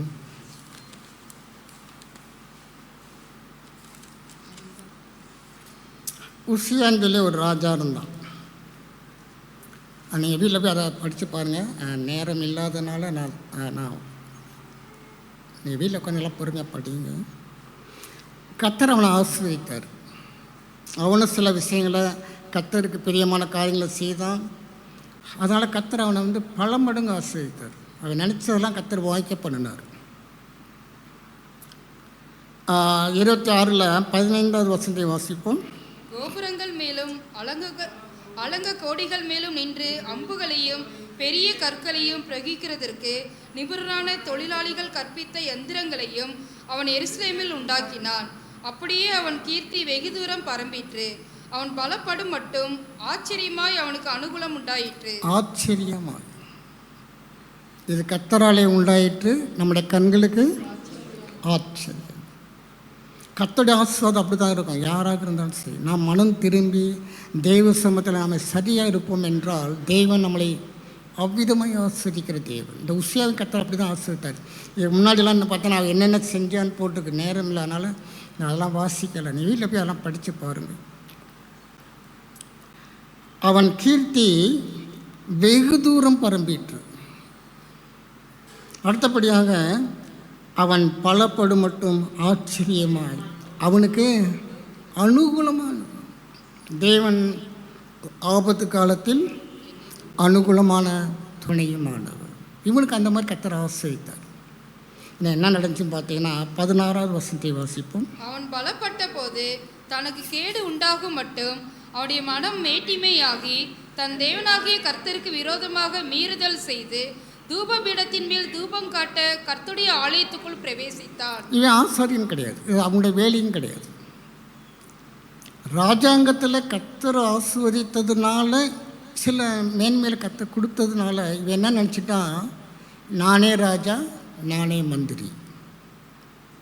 அதில் என்ன போடப்பட்டிருக்குது, அவன் அந்த 16வது வசனத்தை கவனிங்க. அவன் பலப்பட்ட போது தனக்கு கேடு உண்டாகும்படி, ஜாக்கிரதையாக இருக்கணும். நம்ம மேலே போக போக நம்ம விளையாண்டோம்னா கேடு நமக்கு தான், தனக்கு கேடு உண்டாகும் மட்டும். அப்போ கர்த்தர் நம்மளை ஆசிரிக்கும் போது எவ்வளோ ஜாக்கிரதையாக இருக்கணும் தெரியுமா? அதான் ஒருத்தன் ஜெபம் பண்ணான், ஆண்டவரே எனக்கு திரளான ஆசீர்வாதங்களை கொடுக்காதீங்க, அதே சமயத்தில் வறுமையும் கொடுத்துடாதீங்க. நீங்கள் திரளான ஆசீர்வாதங்களை கொடுக்க நான் மனம் மேட்டிமையாகி கர்த்தர் யார் என்று உங்களை நான் மறுதளிச்சிடக்கூடாது. அதே சமயத்தில் நீங்கள் வறுமையும் எனக்கு கொடுத்துடாதீங்க, நான் திருடி அதனால் உங்களுடைய நாமத்தை தூசிக்கிறதுக்கு நான் காரணமாக இருக்கக்கூடாது. இன்றைய படி எனக்கு கொடுங்க ஆண்டவர். ஆண்டவர் அப்படி தான் ஜெபிக்க கற்றுக் கொடுத்தாரு.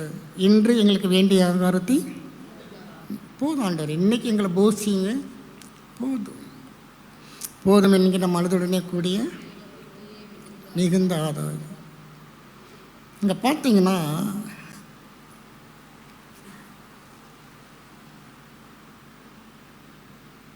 இவனுக்கு திரளான ஆஸ்திகளும் பேரும் புகழும் வந்த உடனே தன் தேவனாகிய கர்த்தருக்கு விரோதமாக மீறுதல் செய்து, மனிதர்களுக்கு விரோதமாக செஞ்சால் கூட கர்த்தர் கொஞ்சம் டைம் கொடுப்பார், மனம் திரும்புவதற்கு வாய்ப்புகள் கொடுப்பார்.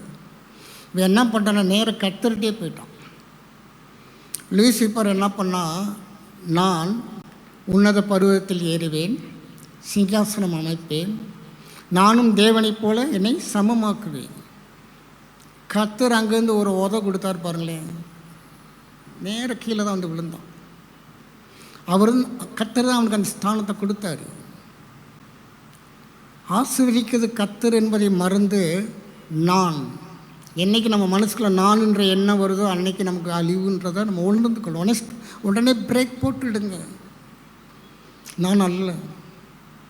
நான் அல்லவே அல்ல, கிறிஸ்து அவர், நான் அல்ல. இந்த உணர்வு நம்ம ஒவ்வொரு பகுதியிலும் இருக்க வேண்டியது அவசியமாக இருக்குது. மனம் மேட்டிமைக்கு அதுதான் மருந்து, நான் அல்ல. அகந்தை வராமல் இருப்பதற்கு அதுதான் மருந்து, நான் அல்ல, கிறிஸ்து. இங்கே பார்த்தீங்கன்னா தேவனாகிய கர்த்தருக்கு விரோதமாக மீறுதல் செய்து தூப பீடத்தின் மேல் தூபம் காட்ட கர்த்தருடைய ஆலயத்திற்குள் பிரவேசித்தார். மனமேட்டிமை விழுதலுக்கு முந்தினது, அழிவுக்கு முந்தினது இதுதான். அடுத்தபடியாக என்ன வாசிங்க? அடுத்த வசந்த வாசிப்போம். ஆசானாகிய அசரியாவும் அவனோடே கூட கர்த்தரின் ஆசானான பராக்கிரமசாலிகளாகிய 80 பேரும் அவன் பிறகே உட்பிரவேசித்து ராஜாவாகி உசியோடு எதிர்த்து நின்று, உசியாவே, கர்த்தருக்கு தூபம் காட்டுகிறது உமக்கு அடுத்ததல்ல, தூபம் காட்டுகிறது பரிசுத்தமாக்கப்பட்ட ஆரோனின் குமாரராகிய ஆசாரியர்க்கே அடுக்கும், பரிசுத்த ஸ்தலத்தை விட்டு வெளியே போம், மீறுதல் செய்தீர், இது தேவனாகிய கர்த்தராலே உமக்கு மேன்மையாக லபி ஆகாது என்றார். கர்த்தர் ஒரு வார்னிங் கொடுக்குறார், கடைசியாக ஒரு வார்னிங் கொடுக்குறார். இது உனக்கு லபியாது, இது உன் வேலை இல்லைப்பா, நீ ஊருக்கு தான் ராஜா, ஆசாரியன் செய்ய வேண்டிய வேலை நீ செய்யாத. வார்னிங் கொடுக்கும்போது கர்த்தர் நேரடியாக வார்னிங் கொடுக்குறாரு. அவன் என்ன செய்யறான்? அடுத்த வசனத்தை வாசிப்போம். அப்பொழுது உசியா கோபம் கொண்டான். அவன் தூப கலசத்தை தன் கையிலே பிடித்து ஆசாரியரோடைய கோபமாய் பேசுகிற போது ஆசாரியருக்கு முன்பாக கர்த்தருடைய ஆலயத்திலே தூபபீடத்தின் முன் நிற்கிற அவனுடைய நெற்றியிலே குஷ்டரோகம் தோன்றிற்று. உடனே அருமையானவர்கள், இதெல்லாம் நமக்கு எச்சரிப்புக்காக ஆவியானவர் எழுதி வச்சிருக்கிறார். நமக்கு என்ன கர்த்தர் பொறுப்பு கொடுக்குறாரோ அதை மட்டும் போயிட்டே இருக்கணும். ஆசாரியன் செய்ய வேண்டிய வேலையை ஆசாரியர்கள் பார்த்து கொள்ளுவார்கள். நாம் அவர்களுக்கு அறிவுரை சொல்ல வேண்டிய அவசியம் கிடையாது. நம்ம ஞானவான்கள் தான், அது நம்ம வீட்டுக்குள்ள வச்சுக்கணும், தேவனிடத்தில் காட்டக்கூடாது. நம்ம ரொம்ப திறமசாலிகள், புத்திசாலிகள். அதாவது கர்த்தருக்கு ஆலோசனை சொல்லத்தக்கவன் யார் என்று தான் வேறு சொல்லப்பட்டிருக்கிறது. கர்த்தருக்கு போய் ஆலோசனை சொல்கிற அளவுக்கு நம்ம துணிச்சல் வந்துடுது. என் தாசனாகிய மோசேக்கு விரோதமாய் பேசுவதற்கு உங்களுக்கு பயம் இல்லாமற் போனது தைரியம். இவன் என்ன பண்ணுறான்? உசியா கோபம் கொண்டான். இவன் கோபம் கர்த்தரை என்ன பண்ணிடுமா? நம்ம கோபப்படுறோன்னு வச்சுக்கோங்களேன், உடனே கர்த்தர் பயந்து ஓடிடுவாரா? நம்ம அப்படி தான் நினச்சிக்கிட்டு இருக்கிறோம். எனக்கு கோவம் வந்துச்சுன்னு வச்சுக்கோ, என்ன நடக்கும்? உள்ளதும் போயிடும். கர்த்தர் மூச்சை வாங்கிடுவார். கர்த்தர்கிட்ட விளையாட்டு கட்டுறோம் நம்ம. வேண்டாம். பிசின் தைலம் இல்லையோ, கிளையாத்திலே பிசின் தைலம் இல்லையோ, ரணவைத்தியனும் இல்லையோ, என்னை ஏன் என் குமாரத்தை சுஸ்தம் அடையாமல் போனார்? கர்த்தர் இந்த பூலத்தில் நாம் குணமாகும்படிக்கு அவருடைய நாமத்தை கொடுத்திருக்கிறார். கர்த்தருடைய நாமம் பலத்த துருகம். நாம் ஓடுவோம் என்றால் சுகமாக முடியும். ஏன் சுகமடையவில்லை? ஒருவன் வியாதிப்பட்டால் மூப்பர்களை வரவழைப்பானாக, அவர்கள் எண்ணெய் பூசி அவனுக்காக ஜெபம் பண்ணட்டும், அப்பொழுது தேவன் அவனை எழுப்புவார். ஏன் எழுந்திருக்கவில்லை? நம்ம என்ன பண்ணுறோம்னா, ஊழியக்காரன் சரியில்லைங்க, ஒழுங்காக ஜெபம் பண்ணால் தானே. பாவம் பண்ணுறது நம்ம என்ன பண்ணுறோம்? கர்த்தர்கிட்ட போய் குறை சொல்கிறோம். அவங்க சரியில்லை ஆண்டவரே, இவங்க சரியில்லை. நீங்கள் எப்படி இருக்கிறீங்க? நீங்கள் சரியாக இருந்தால் அந்த வியாதி உங்களுக்கு வந்திருக்காது. குஷ்டரோகம் ஏன் வந்தது? நீ மீரியமாகவும் இருந்துட்டு போ, உசியா ராஜாவும் இருந்துட்டு போ. உன் நெற்றியிலே குஷ்டரோகம் எப்படி வந்தது? கர்த்தர் சரியில்லையா? தீர்க்கதரிசிகள் சரியில்லையா? யார் சரியில்லை? நம்ம என்ன பண்ணுறோம்னா, சிம்பிளாக அடுத்தவங்க மேலே பழிய போடுறோம். பாளையத்துக்கு புறம்பாக்கி போட்டு விடுவார் தேவன். கர்த்தர் இல்லைன்னா நியாயம் உள்ள தேவன். ஜாக்கிரதையாக இருக்கணும், விளையாடக்கூடாது கர்த்தர்கிட்ட போய். 21வது வசனத்தை வாசிப்போம். ராஜாவாகி உசியா தன் மரண நாள் மட்டும் குஷ்டரோகியாய் இருந்து கர்த்தருடைய ஆலயத்துக்கு புறம்பாக்கப்பட்டபடியினால் ஒரு தனித்த வீட்டிலே குஷ்டரோகியாய் வாசம் பண்ணினான். அவன் குமாரனாகிய யோதாம் ராஜாவின் அரண்மனை விசாரிப்புக்காரனாய் இருந்து. இந்த வசனம் எப்படி ஆரம்பிக்குது? இந்த வசனம் 21வது வசனம் ராஜாவாகிய உசியான்னு ஆரம்பிச்சுட்டு கடைசி அந்த வசனம் எப்படி முடிக்கப்படுகிறது? ஒரு தனித்த வீட்டிலே குஷ்டரோகியாய் வாசம் பண்ணினான். ராஜாங்க, அவனுக்கு அத்தனை வேலைக்காரர்கள், பணிவிடையாட்கள் இருக்கிறாங்க. அவன் வாழ வர்ற வார்த்தை சட்டம், யாரும் மீற முடியாது. ஆனால் தேவனிடத்தில் மேட்டிமை அகந்தையை காட்டுனதுனால கர்த்தர் என்ன பண்ணிட்டாரு? ராஜாங்கத்தை பறித்து கொண்டார். வாழ்நாள் எல்லாம் மரணம் அடையும் மட்டும் குஷ்டரோகியாக இருந்து கர்த்தருடைய ஆலயத்துக்கு புறம்பாக்கப்படுது. அந்த நாட்டில் ஆலயத்துக்கு புறம்பாக்கப்படுவது பயங்கரமான தண்டனை. அது இயேசு கிறிஸ்து நாட்டில் நீங்கள் பார்த்தீங்கன்னா ஒரு குருடனை கர்த்தர் கண்கள் திறந்து விடுவார். ஆனால் இந்த வேதப்பாரர்கள் நியாயசாஸ்திரிகளுக்கு அது ஒத்துக்கொள்ள மனசு வரல. அவங்க என்ன பண்ணிடுவாங்கன்னா, அந்த குருடனாக இருந்து சுகமாகின மனுஷனை ஆலயத்துக்கு புறம்பாக்கி விட்டுவார். அவங்க அப்படி அது பெரிய ஒரு சோசியல் பனிஷ்மெண்ட். அவங்கள யாரும் பேசக்கூடாது, உறவு வச்சுக்கக்கூடாது, கொடுக்கு வாங்கல் வைக்கக்கூடாது. அவன் தனிக்கத்து விடப்படப்படுகிறது. இந்த மனிதனுக்காக தான் கர்த்தர் கொடுத்த தண்டனை என்னன்னு கேட்டிங்கன்னா, ராஜாவாகிய உசியா ஆரம்பிக்கும்போது நல்லா இருக்குது பார்த்தீங்களா? ராஜா. நான் முடிக்கும்போது எப்படி முடிக்கப்படுகிறது? ஒரு தனித்த வீட்டிலே குஷ்டரோகியாய் வாசம் பண்ணினான். நமக்கு இதெல்லாம் வேண்டாம். நம்ம ராஜாவாகவே இருப்போம், நம்ம மீரியமாகவே இருப்போம். தீர்க்க தரிசனம் சொல்கிற ஆரோனை போல இருப்போம். குஷ்டரோகியாக இருப்பது தேவனுடைய சித்தம் அல்ல. கிளையாத்தில் பிசின் தைலம் இல்லையா? ரணவைத்தின் இல்லையா? பின்ன ஏன் என் குமாரத்தை சுஸ்தமடையாமல் போனான்? நாம் முழங்கால் படிவிடுவோம். ஹல்லேலூயா, ஹல்லேலூயா. பண்ணவும் நாம் நித்திய ஜீவனை பெற்றுக்கொள்ளவும் தெய்வம் நம்ம கொடுத்த இந்த ஸ்லாக்கியத்துக்காக நாம் எல்லாரும் தேவனை மகிமைப்படுத்துவோம். ஹல்லேலூயா, ஹல்லேலூயா, ஹல்லேலூயா, ஹல்லேலூயா, ஹல்லேலூயா. ஸ்தோத்திரம், ஸ்தோத்திரம், ஸ்தோத்திரம், ஸ்தோத்திரம் ஆண்டவரே. நன்றி பலிகளை ஏறெடுக்கிறோம், நன்றி பலிகளை ஏறெடுக்கிறோம் ஆண்டவரே. ஸ்தோத்திரம். ஹல்லேலூயா, ஹல்லேலூயா, ஹல்லேலூயா, ஹல்லேலூயா. ஸ்தோத்திரம், ஸ்தோத்திரம் ஆண்டவரே. ஸ்தோத்திரம்பா. ஹல்லேலூயா, ஹல்லேலூயா, ஹல்லேலூயா, ஹல்லேலூயா.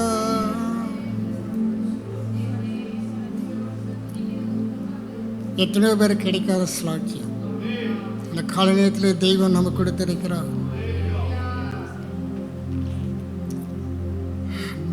எங்களை நேசிக்கிற நல்ல பிதாவே, இந்த பரிசுத்த ஓய்வு நாளுக்காக நாங்கள் நன்றி செலுத்துகிறோம் ஆண்டவரே.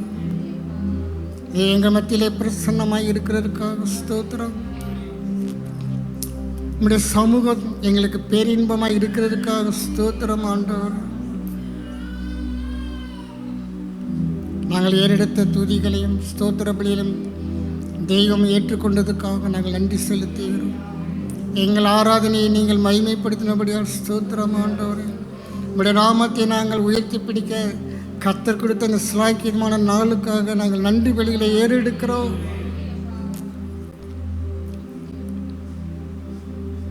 உம்முடைய நாமம் ஒன்றே மகிமைப்படட்டும் ஆண்டவரே. எல்லா துதிக்கும் கனத்துக்கும் மகிமைக்கும் நீங்கள் ஒருவர் மட்டும்தான் பாத்திரராக இருக்கிறீங்க ஆண்டவர். எங்களை வெறுமையாக்குகிறோம், எங்களை தாழ்த்துகிறோம் ஆண்டவர். மேன்மை பாராட்டுகிறவன் கர்த்தரை குறித்தே மேன்மை பாராட்ட கடவுள். எங்களுக்கு மேன்மையே நீங்கள் தான் ஆண்டவரே. எங்கள் கௌரவமே நீங்கள் தான். இந்த ஸ்லாக்கியத்தை எங்களுக்கு கொடுத்தபடியால் ஸ்தோத்திரம். கர்த்தரை தெய்வமாக கொண்டுள்ள ஜனம் பாக்கியம் உள்ளது என்று எழுதியிருக்கிறது ஆண்டவரே. நீங்கள் எங்களுக்கு தெய்வமாக, நாங்கள் உம்முடைய பிள்ளைகளாக, உம்முடைய மந்தையின் மேய்ச்சலாக இருக்க எங்களுக்கு கொடுத்த இந்த ஸ்லாக்கியத்துக்காக நாங்கள் நன்றி பலியில் ஏறெடுக்கிறோம் ஆண்டவர். உம்முடைய வார்த்தைக்காக ஸ்தோத்திரம். இந்த வார்த்தை அனுப்பி சபையை குணமாக்கி இருக்கிறபடியால் ஸ்தோத்திரம் ஆண்டவரே.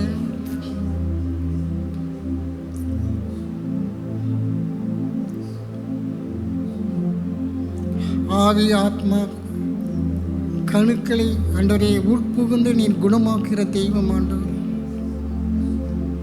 நம்முடைய வார்த்தைக்காக நாங்கள் நன்றி பலிகளை செலுத்துகிறோம்.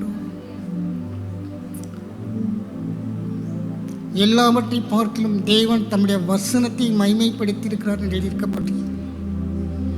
இந்த காலை நேரத்தில் நம்முடைய வசனத்தை எங்களுக்கு கொடுத்ததுக்காக ஸ்தோத்திரம். எங்கள் ஒவ்வொருடைய ஆவியாத்மா சரீரத்தை அதை குணமாக்கினபடியால் ஸ்தோத்திரம். இனி வாழ்வது நான் அல்ல, நீங்கள் தான் எங்களுக்குள்ளாக இருந்து எங்களை ஆளுகை செய்யும்படியாக, எங்களை வழிநடத்தும்படியாக நாங்கள் ஜெபிக்கிறோம், எங்களை தாழ்த்துகிறோம், எங்களை ஒப்புக் கொடுக்கிறோம் ஆண்டவர். சபைக்காக ஜெபிக்கிறேன், சபையை நம்முடைய கருத்தில் ஒப்புக் கொடுக்கிறேன். நம்முடைய சமூகத்தில் வந்து நிற்கிற ஒவ்வொருவருக்காக ஸ்தோத்திரம் ஆண்டவரே. அவங்களுடைய சரீர நன்மைகள், ஆவிக்குரிய நன்மைகள் எல்லாவற்றுக்காகவுமே நோக்கி பார்க்கிறோம். எங்களை ஆசீர்வதிப்பது உமக்கு பிரியமான காரியமாக இருக்கபடியால் ஸ்தோத்திரம் ஆண்டவரே. மே துதிக்கிறோம்ப்பா. சபையில் இருக்கிற முதியோர்களுக்காக ஜெபிக்கிறேன். இந்த முதுமை பருவத்தை அவர்களுக்கு ஆசீர்வதித்து கொடுங்க ஆண்டவரே. நீர் வாழ வயதின் குமாரர்களாக எங்களை மாற்றி இருக்கிறபடியால் ஸ்தோத்திரம் ஆண்டவர். இந்த முதுமை பருவத்தில் அவங்களுக்கு விசேஷித்த சுக பலனுக்காக, நல்ல திடத்துக்காக நாங்கள் ஜெபிக்கிறோம். முதிர் வயதிலும் கனிதந்து புஷ்டியும் பசுமையுமாய் இருப்பேன்னு சொல்லியிருக்கிறீங்க. நரைமுடி வரைக்கும் நான் உன்னை ஏந்துவேன், சுமப்பேன் சொல்லியிருக்கிறேன். சபையில் இருக்கிற ஒவ்வொரு முதியோர்களுக்கும் இந்த வார்த்தையை நின்று நிறைவேறட்டும் ஆண்டவர். சபையில் இருக்கிற ஒவ்வொரு பெற்றோருக்காக ஜெபிக்கிறேன். தங்கள் குடும்பத்தை, தங்களுடைய பிள்ளைகளை உமக்கென்று வளர்க்கும்படி, உம்முடைய நாமத்துக்குள்ளாய் வளர்க்கும்படி ஒவ்வொரு பெற்றோருக்கும் அந்த பாரத்தை கொடுங்கப்பா. ஒவ்வொரு குடும்பத்திலும் கர்த்தர் ஆளுகை செய்யுங்க.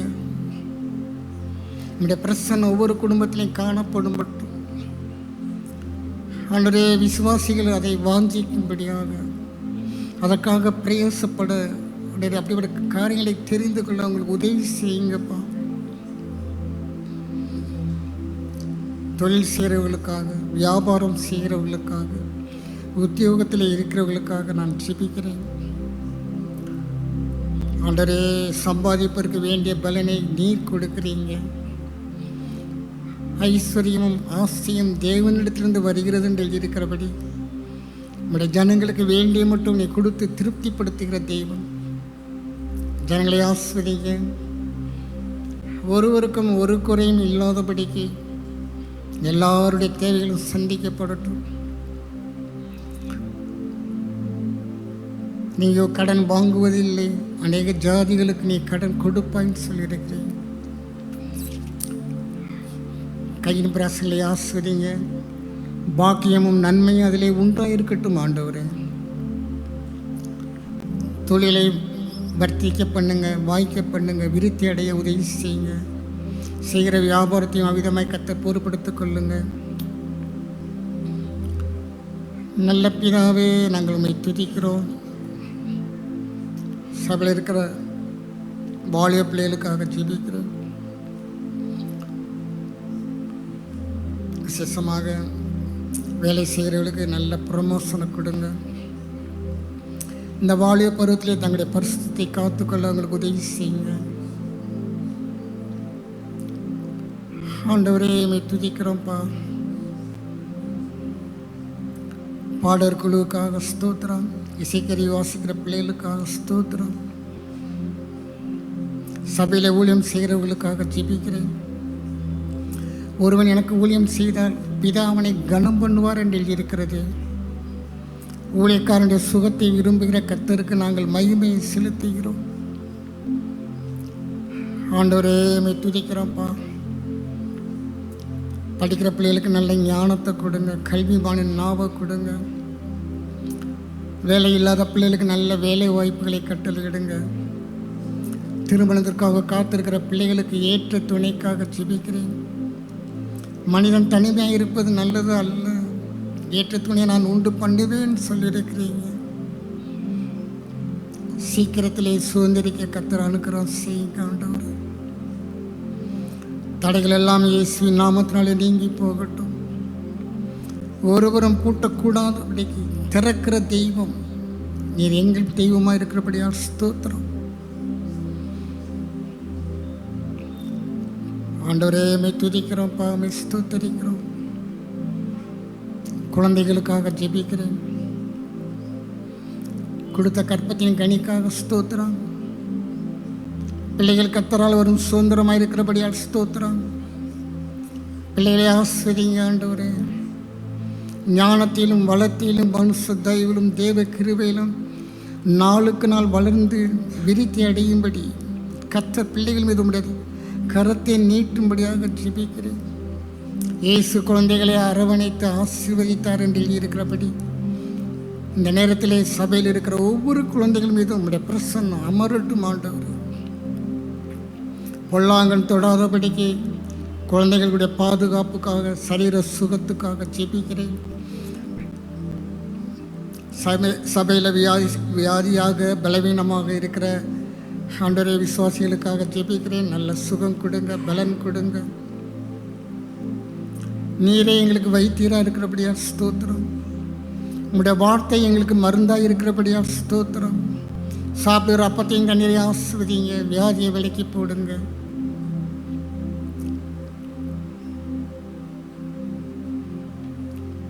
மேந்திருக்கிற அந்த அப்பத்துக்கும் திராட்சை ரசத்துக்கும் நாங்கள் ஜனங்களுக்காக ஒருமனப்படுகிறோம். ரட்சிக்கப்படுகிறவர்களை கர்த்தர் அனுதினமும் சபையிலே சேர்த்தார் என்று எழுதியிருக்கிறது. ஆண்டவரே, உடைய வார்த்தையின்படி நடக்கும்படியாக நாங்கள் ஜெபிக்கிறோம். இடங்கொள்ளாமல் போகும்பட்டும் நான் ஆசீர்வாதத்தை வர்ஷிக்க பண்ண மாட்டேனோ என்று என்னை சோதித்து பாருங்கன்னு சொன்னீங்களே. நீ செய்ய வல்லவர், நீ செய்ய தயவுள்ளவர், நீ இரக்கமுள்ள தேவன்.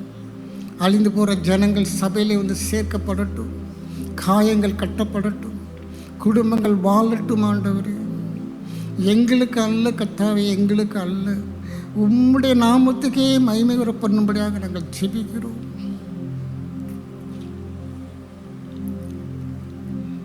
சபையுடைய தேவைகளுக்காக ஜெபிக்கிறோம். இந்த மாதத்தில் நடைபெற போகிற எல்லா ஆவிக்குரிய கூடுகைகளுக்காக ஜெபிக்கிறோம். கர்த்தர் ஆசீர்வதிங்க, பெரிய காரியங்களை செய்யுங்க ஆண்டவரே. இப்போ சபையார் நடத்தி விட்டு கலைந்து செல்கிறார்கள். அவரோடு உம்முடைய கிருபை செல்லட்டும். இவர்கள் புறப்பட்டு போய் கொளுத்த கன்றினை போல வளரட்டும் ஆண்டவரே. ஒவ்வொரு குடும்பத்திலும் ரட்சிப்பின் கம்பீர சத்தம் கேட்கட்டும். குடும்பத்தில் ரட்சிக்கப்படாதவர்களாம் ரட்சிப்புக்குள்ளாய் வரட்டும் ஆண்டவரே. எங்களை முற்றிலுமாக தாழ்த்துகிறோம். எங்களை உம்முடைய சமூகத்தில் அர்ப்பணிக்கிறோம் ஆண்டவரே. எல்லா துதிகன மகிமையை நாங்கள் ஒருவருக்கே செலுத்துகிறோம். இயேசுவின் நாமத்தில் ஜெபிக்கிறோம் பிதாவே. என் ஆத்துமாவே கர்த்தரை ஸ்தோத்திரி. என் ஆத்துமாவே கர்த்தரை ஸ்தோத்திரி. அவர் செய்த சகல உபகாரங்களையும் மறவாதே. ஆமென். கர்த்தர் உன்னை ஆசீர்வதித்து உன்னை காக்க கடவர். கர்த்தர் தம்முடைய முகத்தை உன்மேல் பிரகாசிக்க பண்ணி உன்மேல் கிருபையாய் இருக்க கடவர். கர்த்தர் தம்முடைய முகத்தை உன்மேல் பிரசன்னமாக்கி உனக்கு சமாதானம் கட்டளையிட கடவர். Praise the Lord, praise the Lord, praise the Lord. God bless you. கர்த்தர் உங்களை ஆசீர்வதிப்பாராக. சமாதானத்தோடு கலைந்து செல்லுங்கள். கர்த்தருடைய கிருபை உங்களோடு இருப்பதாக.